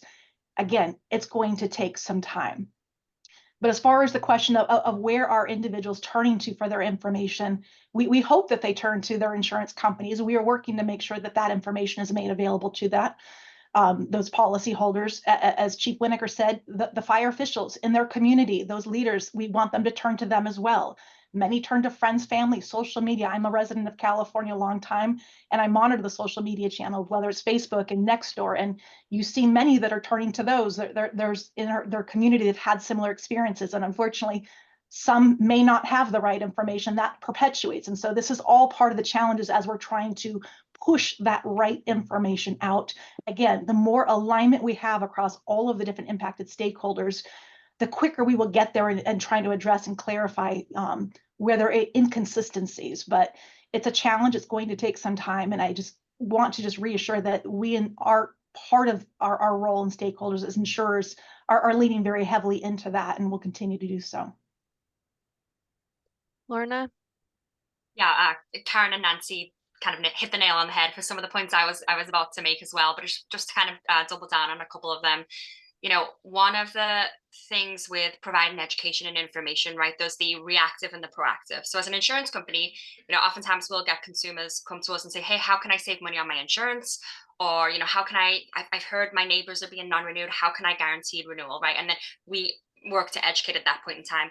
But there's also the proactive piece of it, right? We see the need for us to not only, you know, have the conversation when they approach us, but also proactively get that information out as much as we possibly can. But there's also an element of, at this point in time, when we don't have a consistent message that's happening with their HOA, their local fire chief, you know, etc. Oftentimes, if we proactively provide the information, it's actually counterproductive because you're just adding on to the many different messages that they're hearing from many different people, and people can get overwhelmed. It is overwhelming. So to the extent that we can, again, have that, you know, rallying around one set of standards, and then we can proactively educate, especially, you know, with CSAA, we have the largest captive branch agency in Northern California, you know, getting that information to them and, you know, to their long-term relationships with different California property owners. You know, that proactive piece of things, I think, is going to be an important part of the conversation. In terms of the data warehouse and where it should be stored, you know, I would think, you know, Nancy kind of is the expert there and she hit the nail on the head, but I just offer one thing, which is we do have parallels in other products, right? So if you think about on the auto side, right, your speeding tickets and accident history, right? That is all housed with the Department of Motor Vehicles, right? And that is used in risk underwriting on the auto side. So if we think about, you know, how can we look at some of the ways that works, and can we take some of those learnings as we think about kind of collection of data for the individual property, the same way that we do for a driver on the auto side. And then last but not least, there's also the financial aspect of mitigation, right? I mentioned earlier, sometimes it's, you know, easier maybe for people to, at that kind of decision-making time, move to Fair Plan versus, you know, get an IBHS prepared home. There's a proactive element there as well, right? And we can look to what we've been doing with earthquake and retrofitting the brace and bolt program, right? Is there a parallel there that we could do for wildfire, where it's not at that critical moment of insurance availability? It's really just more of an ongoing societal program, providing financial assistance to communities for wildfire, just like we do for earthquake. Thank you. Commissioner Garcetti? Oh, we got you muted again, Commissioner. Go with Chief Berlant first, please. Okay. Well, actually, Laurna teed me up perfectly of what I wanted to mention about. Obviously, we're having a lot of discussions about the need to tell homeowners what they should be doing. And obviously, I think we all can have consensus that understanding that if you invest in these mitigations, you know, it's going to lead in the long term to a payoff in the access and the affordability of insurance. But, you know, what do we do with those who can't afford to do this work?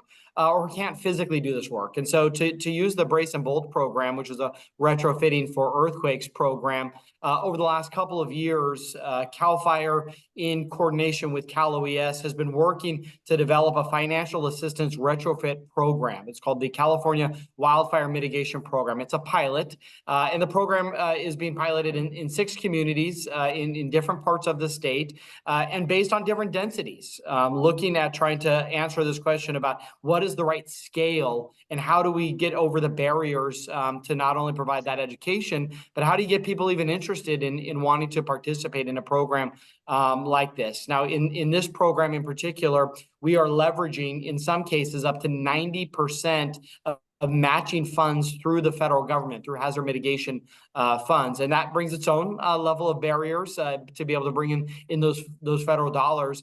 But in these 6 pilots, we are looking to access to each individual homeowner upwards of $40,000 per home to do prioritized hardening and defensible space efforts. Now, the mitigations that would be performed and are in the process as we speak in our first pilot, Lake County, right now.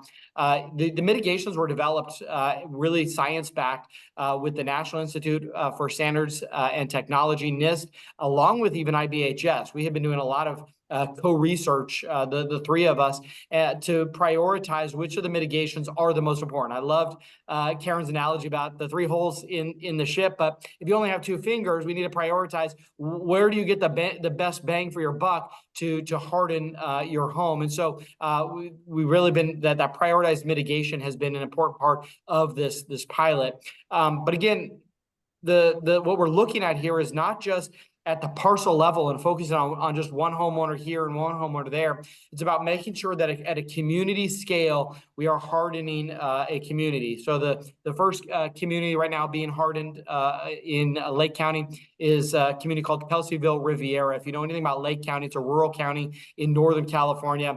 Almost the entire county literally has burned from wildfires over the past decade, but not this small section of Lake County. And it's a denser community. And so making sure that if one neighbor is involved, how do we get the next door neighbor involved? Because again, as we've talked about, we know that community scale is really important. And so while our goal of this pilot is not only to retrofit upwards of 2,000 homes, we're also working to build a framework for any community to be able to address the barriers of home hardening and defensible space. And more importantly, for at least what we're working on, is how to access FEMA hazard mitigation funds, how to bring in other sources of revenue, again, whether it be philanthropic, whether it be government, or whether it be from the federal level. This pilot, though, again, has its first homes being retrofitted. We'll be producing and releasing a report in the coming month to the legislature and to the public that lays out that framework and the barriers that this pilot has been working to achieve. But just we have been very super excited to be able to make an effort to try to, again, help those most vulnerable in California get this important work accomplished. Thank you. Commissioner Garcetti. My turn. Okay. And Chief, thank you for that the last comments, because I was going right there. How can people afford the mitigation? And I knew nothing about this program. In fact, you've informed me tremendously, each of you. Thank you again for your contribution, your willingness to both prepare for this opportunity, but also to spend 2 hours plus that you will have spent with us. You know that our job is to make recommendations to the governor and to the state, and hopefully that it comes to the goal is to prepare legislation that affects something in a positive way. And if there's one word that I'm going to go away with, I'll probably dream about it tonight, is mitigation. Mitigation. The one thing I learned when I first ran for office, that if you want to win an office in a statewide county like, or large county like Los Angeles County, where we have 10 million residents and probably about 6 million eligible voters, that you will lose if you try and convince one voter at a time. You just can't get the information out, right? Well, we're in the same position from my point of view in terms of mitigation. How do you get that information out about these are the mitigation steps that we can take? What's important, I think, that we walk away with, though, is because I've done it here, I felt it here. I did all the mitigation that was recommended, and it still didn't make any difference because the community as a whole. And I live in a community in Los Angeles of about 495 fairly large properties. And we're affected by the whole, call it a tract, not just my property or our neighbor's property. So again, how do we get this information out? Because you've got people's attention now because they're losing both homeowners insurance and the cost of homeowners insurance if they have it. So you have their attention. Certainly when, my wife handles paying the bills, and when the bills would come in, I didn't pay that much attention because I had total faith in my wife in doing it. But now on all the insurance bills, we talk about it because we see the tremendous increase. And I'm fearful of the retired couple that lives on Social Security that will not be able to afford insurance. And what are they going to do? They can go without it. It's a huge risk if they go without it, or they can move. And we don't want them to move if we can't. So how do we do that? I don't have an answer for that, but should we be recommending, going back to where I started, recommending specific steps that we can ask the legislature to do? For example, ask or require, maybe is the word, every local government legislative agency, from the Board of Supervisors, the city councils, and the mayor, to play an integral role in this. They can be specific as to what they can and should do to inform their constituency about what they can do and what their homeowners group can do. I mean, after receiving the briefing paper that we received, I want to send that briefing paper in terms of mitigation that's listed there to my homeowners association and to other homeowner associations within certain zip codes. That may help a tiny bit, but we have to be thinking broadly in terms of how do we do it? Does the insurance industry actually start communicating with the public through social media and through TV, radio ads about, hey, here's what we know there's a problem. We want to be here to serve you. But unless we can get some things done, it's going to be difficult for us. So do it yourself. That was number one. Number two, no one has mentioned the insurance commissioner's office and the people that you work with there.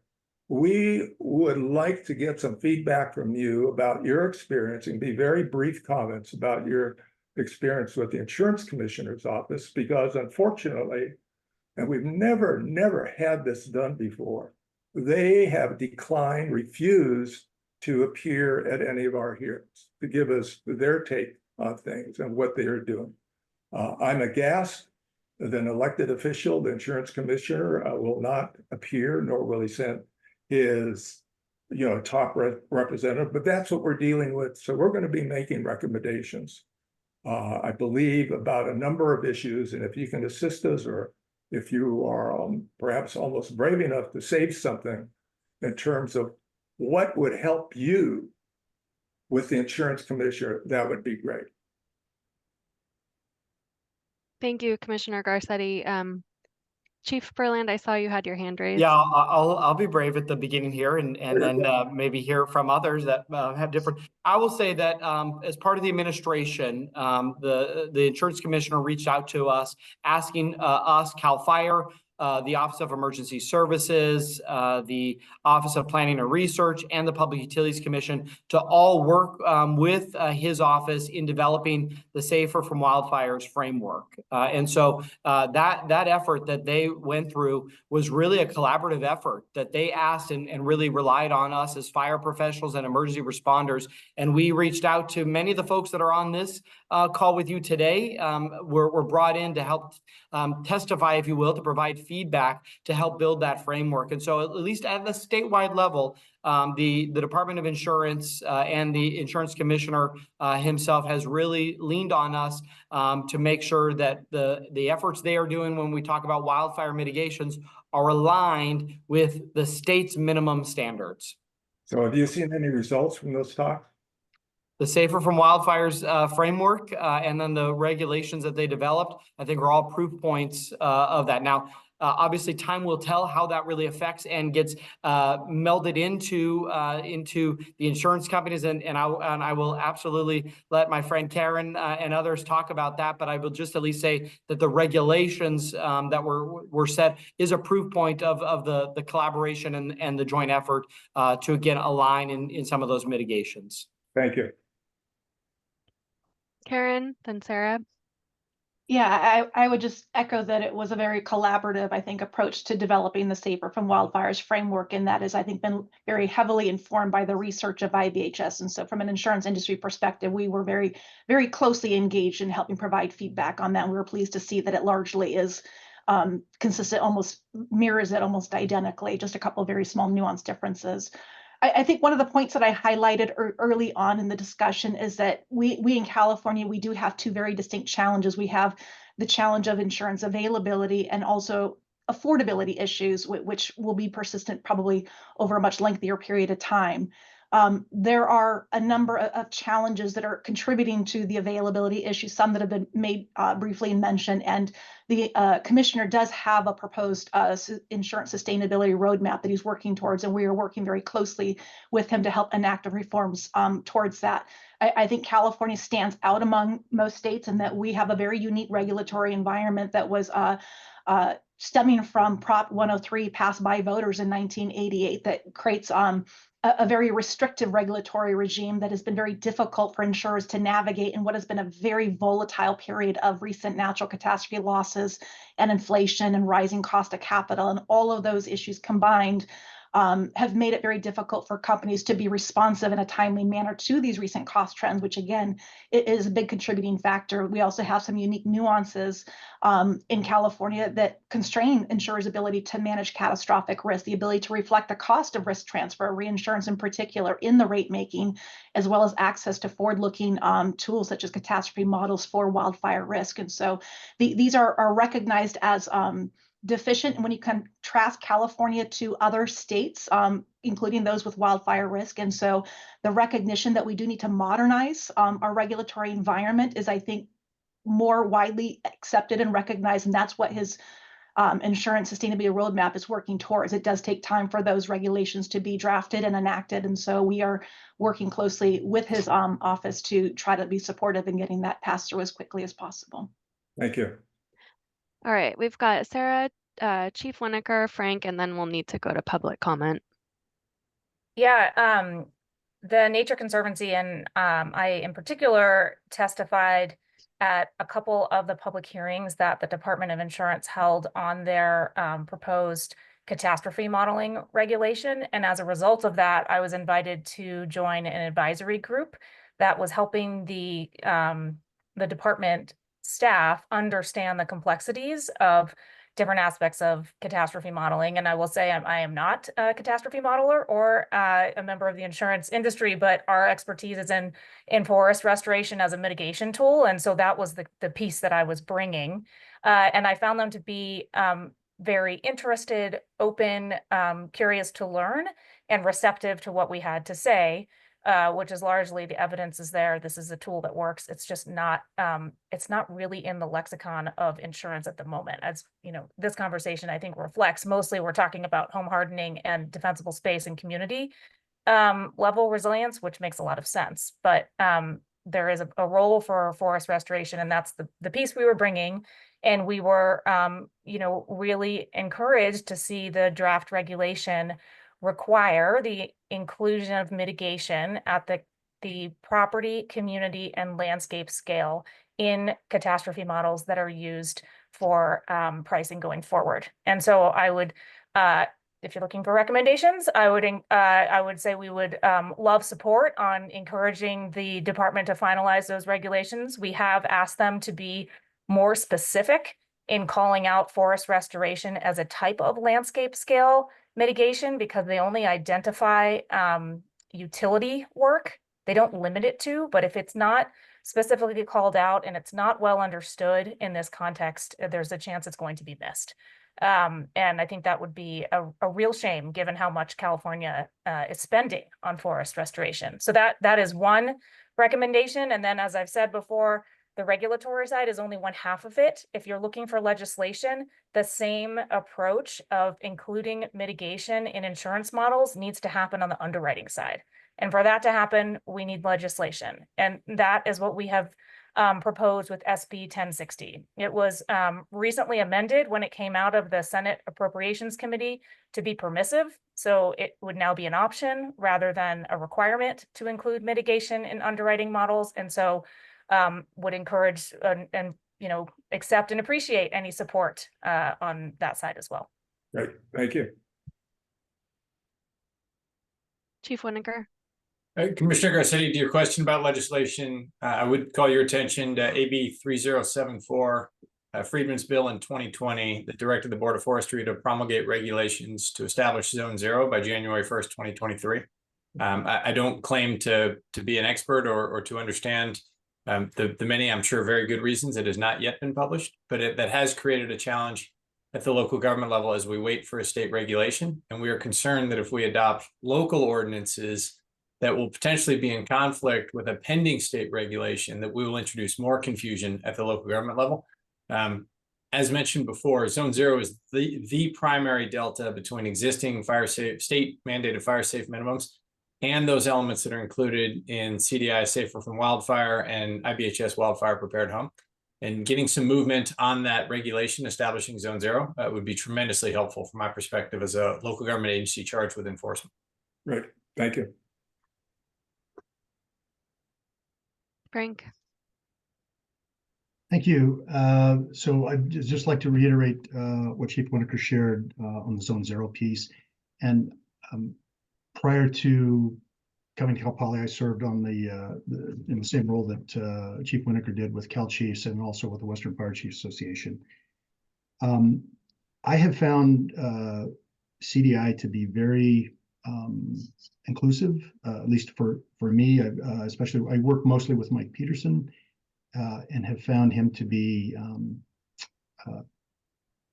inclusive on a number of things. There's hearings that many of us have been to, but also invitations on some summits and some different things that they've had. So, that they have followed through where I was at and to where I am now. And so I think I have appreciated that opportunity to engage with them on that.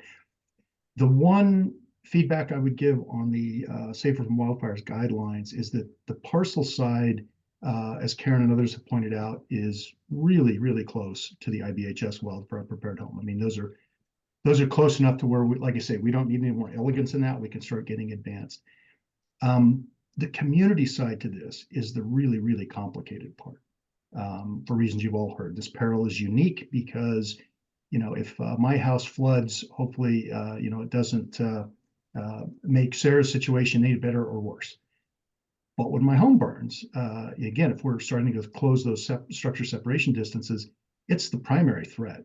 Everybody is going to see embers. We have to do the ember defense piece. But the mitigations for embers, low duration heat flux, lower intensity heat flux, those get completely outperformed when we start going from structure to structure spread. And so if there's one area in there is really to dig into the community level mitigations, because I think the ones that are in there now, they had to put something in there. I understand those were existing things they could point to, but we really need to tackle the community level mitigation piece. Super. Let me just make a final comment and thank you for that. If you can take 15 minutes of your time and literally send those in writing, your ideas as to what our recommendations are, your top 3 recommendations, and very short, 2-3 sentences, 1, 2, 3 sentences. If we need to, we'll call you and follow up with you and get more information, but that would be very helpful. We have this, and I can assure you, the commissioners that are not here today will be viewing this. So they will be taking a hard look at this. There'll be a lot of other eyes and ears listening to what you have said and help educate those of us who've been hearing you. So thank you again very much. Thank you, Commissioner Garcetti. Chair Nava, let me just turn it to you for any closing remarks before we go to public comment. Yeah, thank you very much, Tamar. Again, I think that I'm encouraged by the tone of the conversation, the level of civility. It really is important that all of the participants, stakeholders, continue to have these kinds of conversations where we have a reasoned, intelligent exchange of ideas, identifying the nuances, and spending and investing time and energy in looking for the areas where you agree, instead of highlighting the places where you don't. Any idiot can start a fight. It takes a much higher level of commitment to seek agreement on what needs to be done and how to do it. And I think that what I've heard here today does make me hopeful that there's a lot of effort and a lot of intellectual expertise going to work on sort of knitting together the edges that can be put together. I also want to say to Michael Connell and Frank Frievalt, you win the competition for the best backgrounds. I think looking over your shoulders, hands down. I mean, Karen, your background is absolutely delightful. Mine is just sort of what I do in order to stay focused on the commission. But thank you again for taking the time to make your presentations. Part of what the legislature and the governor will have to confront, and we've seen it in the conversations that we have had for the last couple of years about housing, and that is, how does local government decide to be a beneficial participant?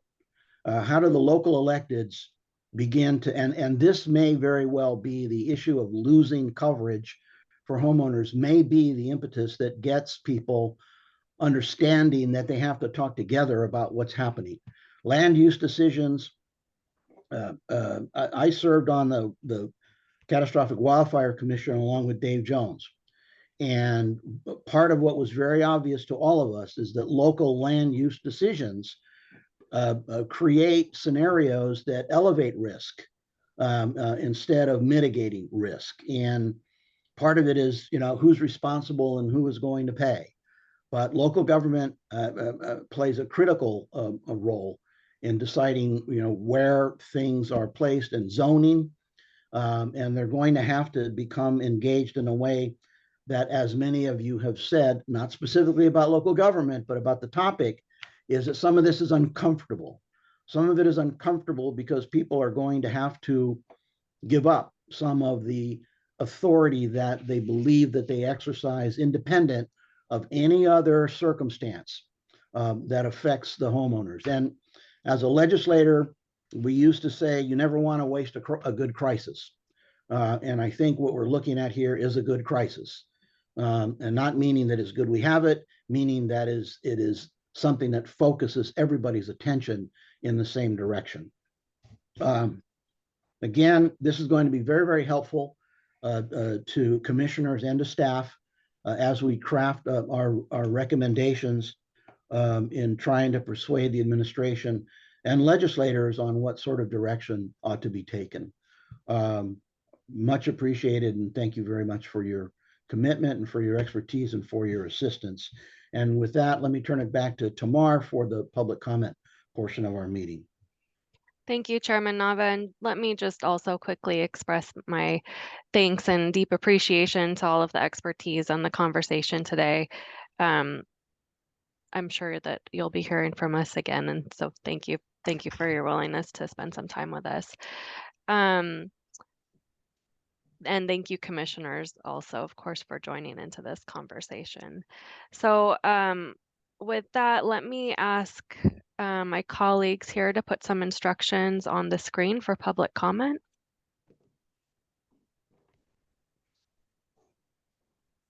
So if you are on Zoom and would like to make a public comment, please use the raised hand feature to join in the public comment queue.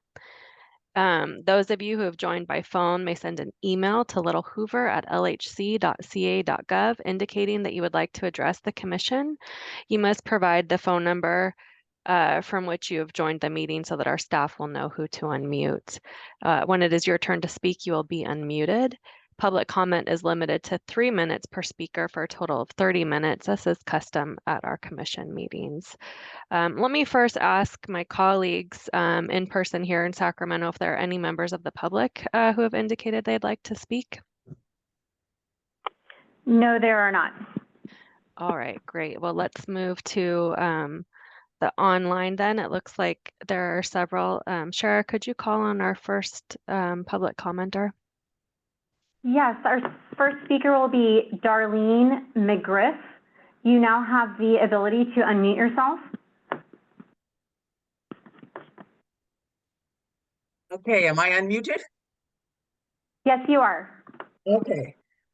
This is a roundtable on the homeowners insurance marketplace, and I'd like to tell you my experience. I have had homeowners insurance with AAA since I bought my home in 1993. I have never made a claim, and I live within the city limits of Sacramento. Last December, I received a notice of non-renewal letter. The reason given was a swimming pool with, quote, deferred maintenance. They had drone pictures with green water in my pool and later of a drain pool. The pool in question is an above-ground pool that I bought for my grandsons during COVID. I no longer wanted the pool and drained it for safety before getting rid of it. When I got the letter, I immediately called the phone number given and told them I would have the pool removed immediately. Their response was, the letter has already been sent. There is nothing you can do. You are canceled. I filed a request for assistance with the Department of Insurance and explained the situation. They contacted AAA. I received a letter back from AAA in February. In it, they state that an insured has the responsibility to maintain their property at all times. Once an unacceptable condition is identified from lack of maintenance, the company is not obligated under its guidelines or the law to provide and ensure the opportunity to remediate a hazard and or exposure on their property. What AAA is doing is playing gotcha. They use drones to look for something they can use as an excuse to cancel. They said the insured has a responsibility to maintain property at all times. That is exactly what I was doing. I was getting rid of an old pool. They are demanding perfect maintenance at all times. It is completely arbitrary and capricious and should be illegal. So what are you doing to solve these non-fire related cancellation issues?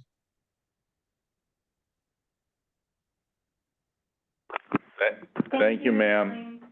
Our next comment will come from Stacy Heaton. You now have the ability to unmute yourself. Good afternoon, everyone. Members of the commission, Stacy Heaton with the Rural County Representatives of California, representing 40.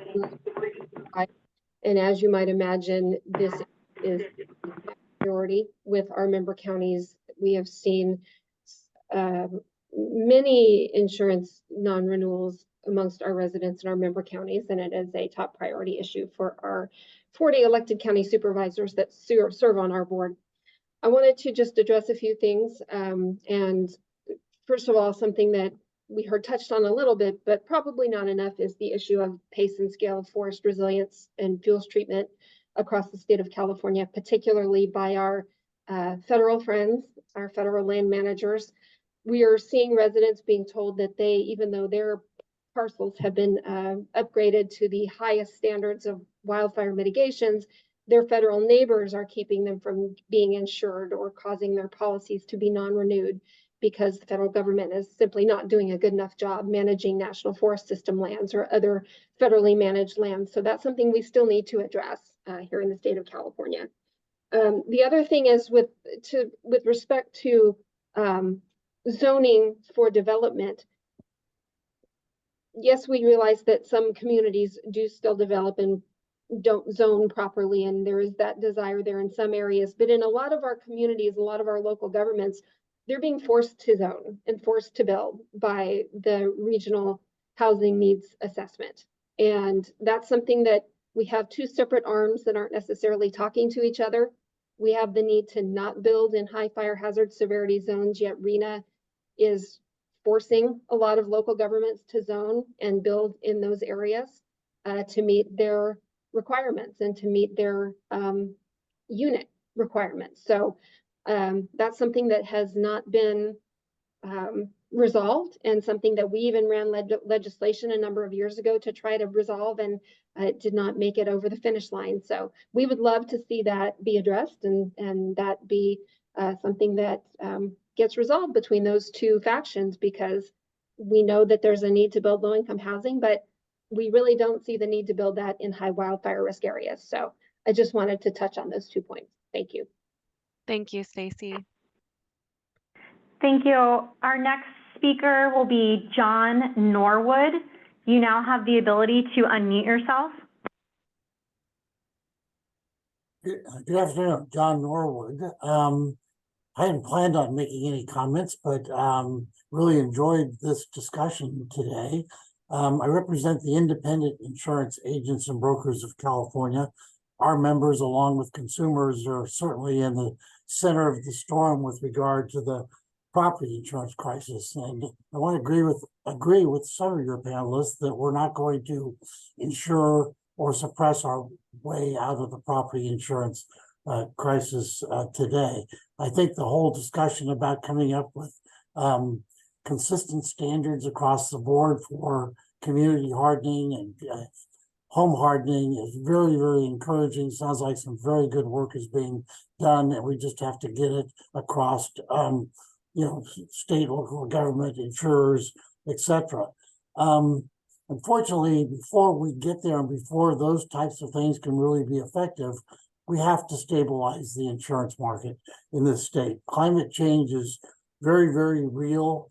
The Department of Insurance's own numbers reflect the fact that insurers' current rates don't reflect the risk of climate change, and we have to get to the point where they do.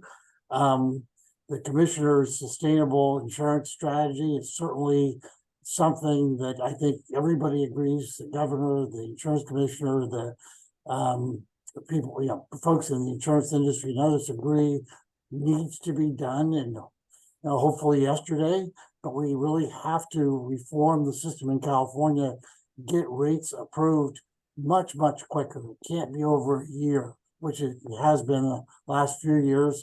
Many companies wait 2 and 3 years.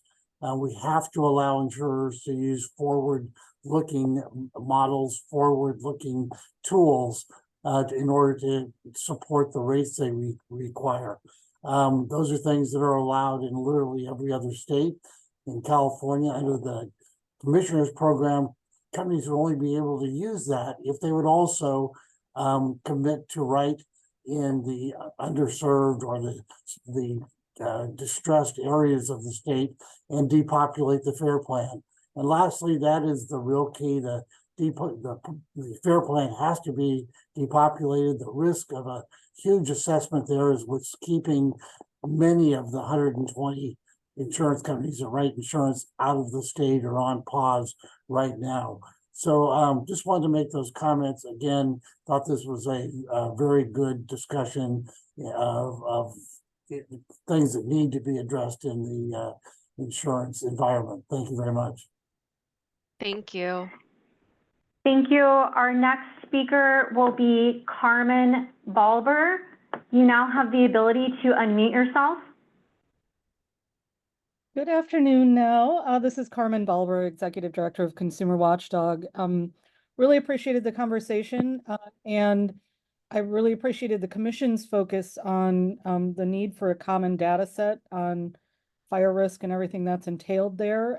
It's a really important building block that would contribute to the creation of a public, transparent wildfire catastrophe model for California. So both community members and regulators can be confident in the predictions of these models and that they're fair and unbiased, especially since the science is so new.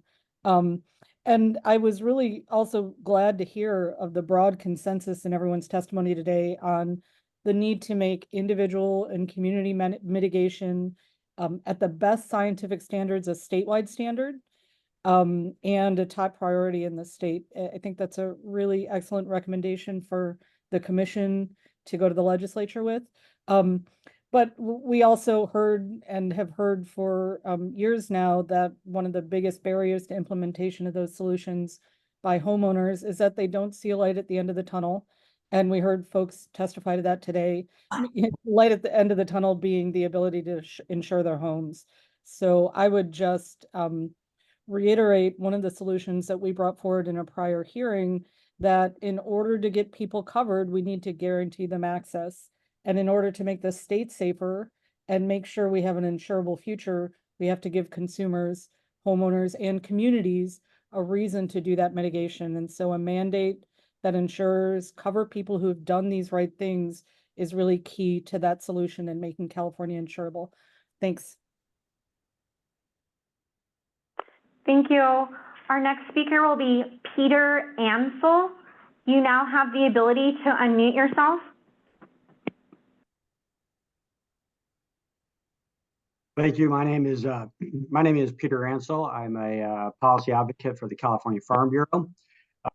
This is obviously an issue that has impacted our members in a really significant way, in the sense that they often live and work on the same parcel that is being impacted from a lack of availability of insurance.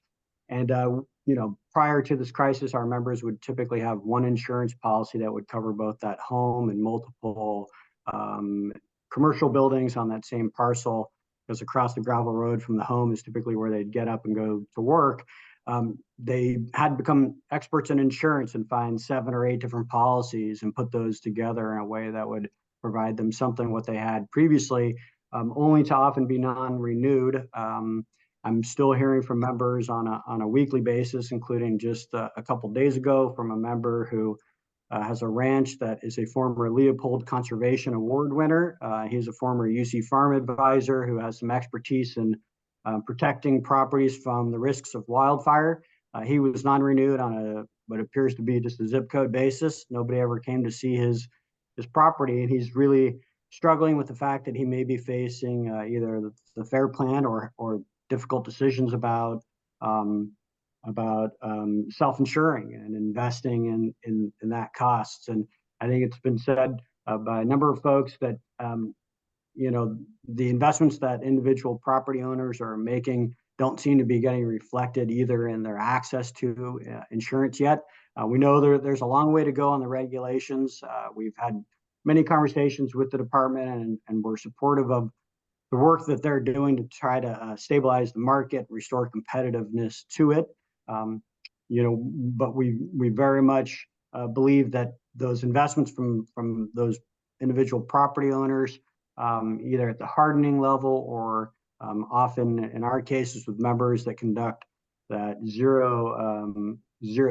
zero dispensable space, ground zero zone, that also gets reflected in their access to and in the pricing of their policies.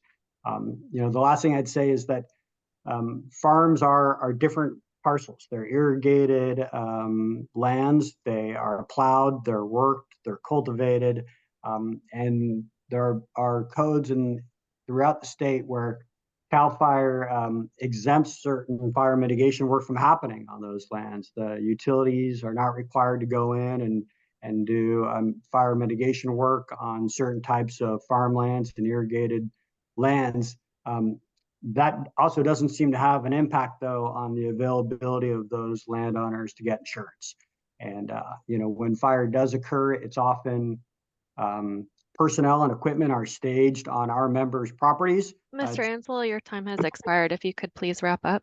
Sure, to go and fight those fires. And so I would just encourage someone, look at the farm as that safe space and figure out how those landowners are treated accordingly in their pricing and their access to policies. Thank you. Thank you.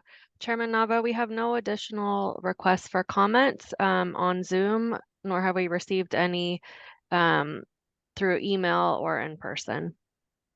Very good. Thank you. I'm guessing Ethan and Tamar, having gone through our agenda and our public comment section, we are prepared to adjourn. I Yes. believe that's correct, Mr. Chairman. The next commission meeting is June 27th. That will deal with artificial intelligence and food insecurity, and we can adjourn this meeting. Thank you very much. Before I leave, Commissioner Aaroner came online. Did you have something you wanted to say or just no? Okay, very good. All right, thank you everybody for participating. As usual, great job by staff, wonderful lineup of witnesses, and I think it's been very helpful. Thank you. Thank you.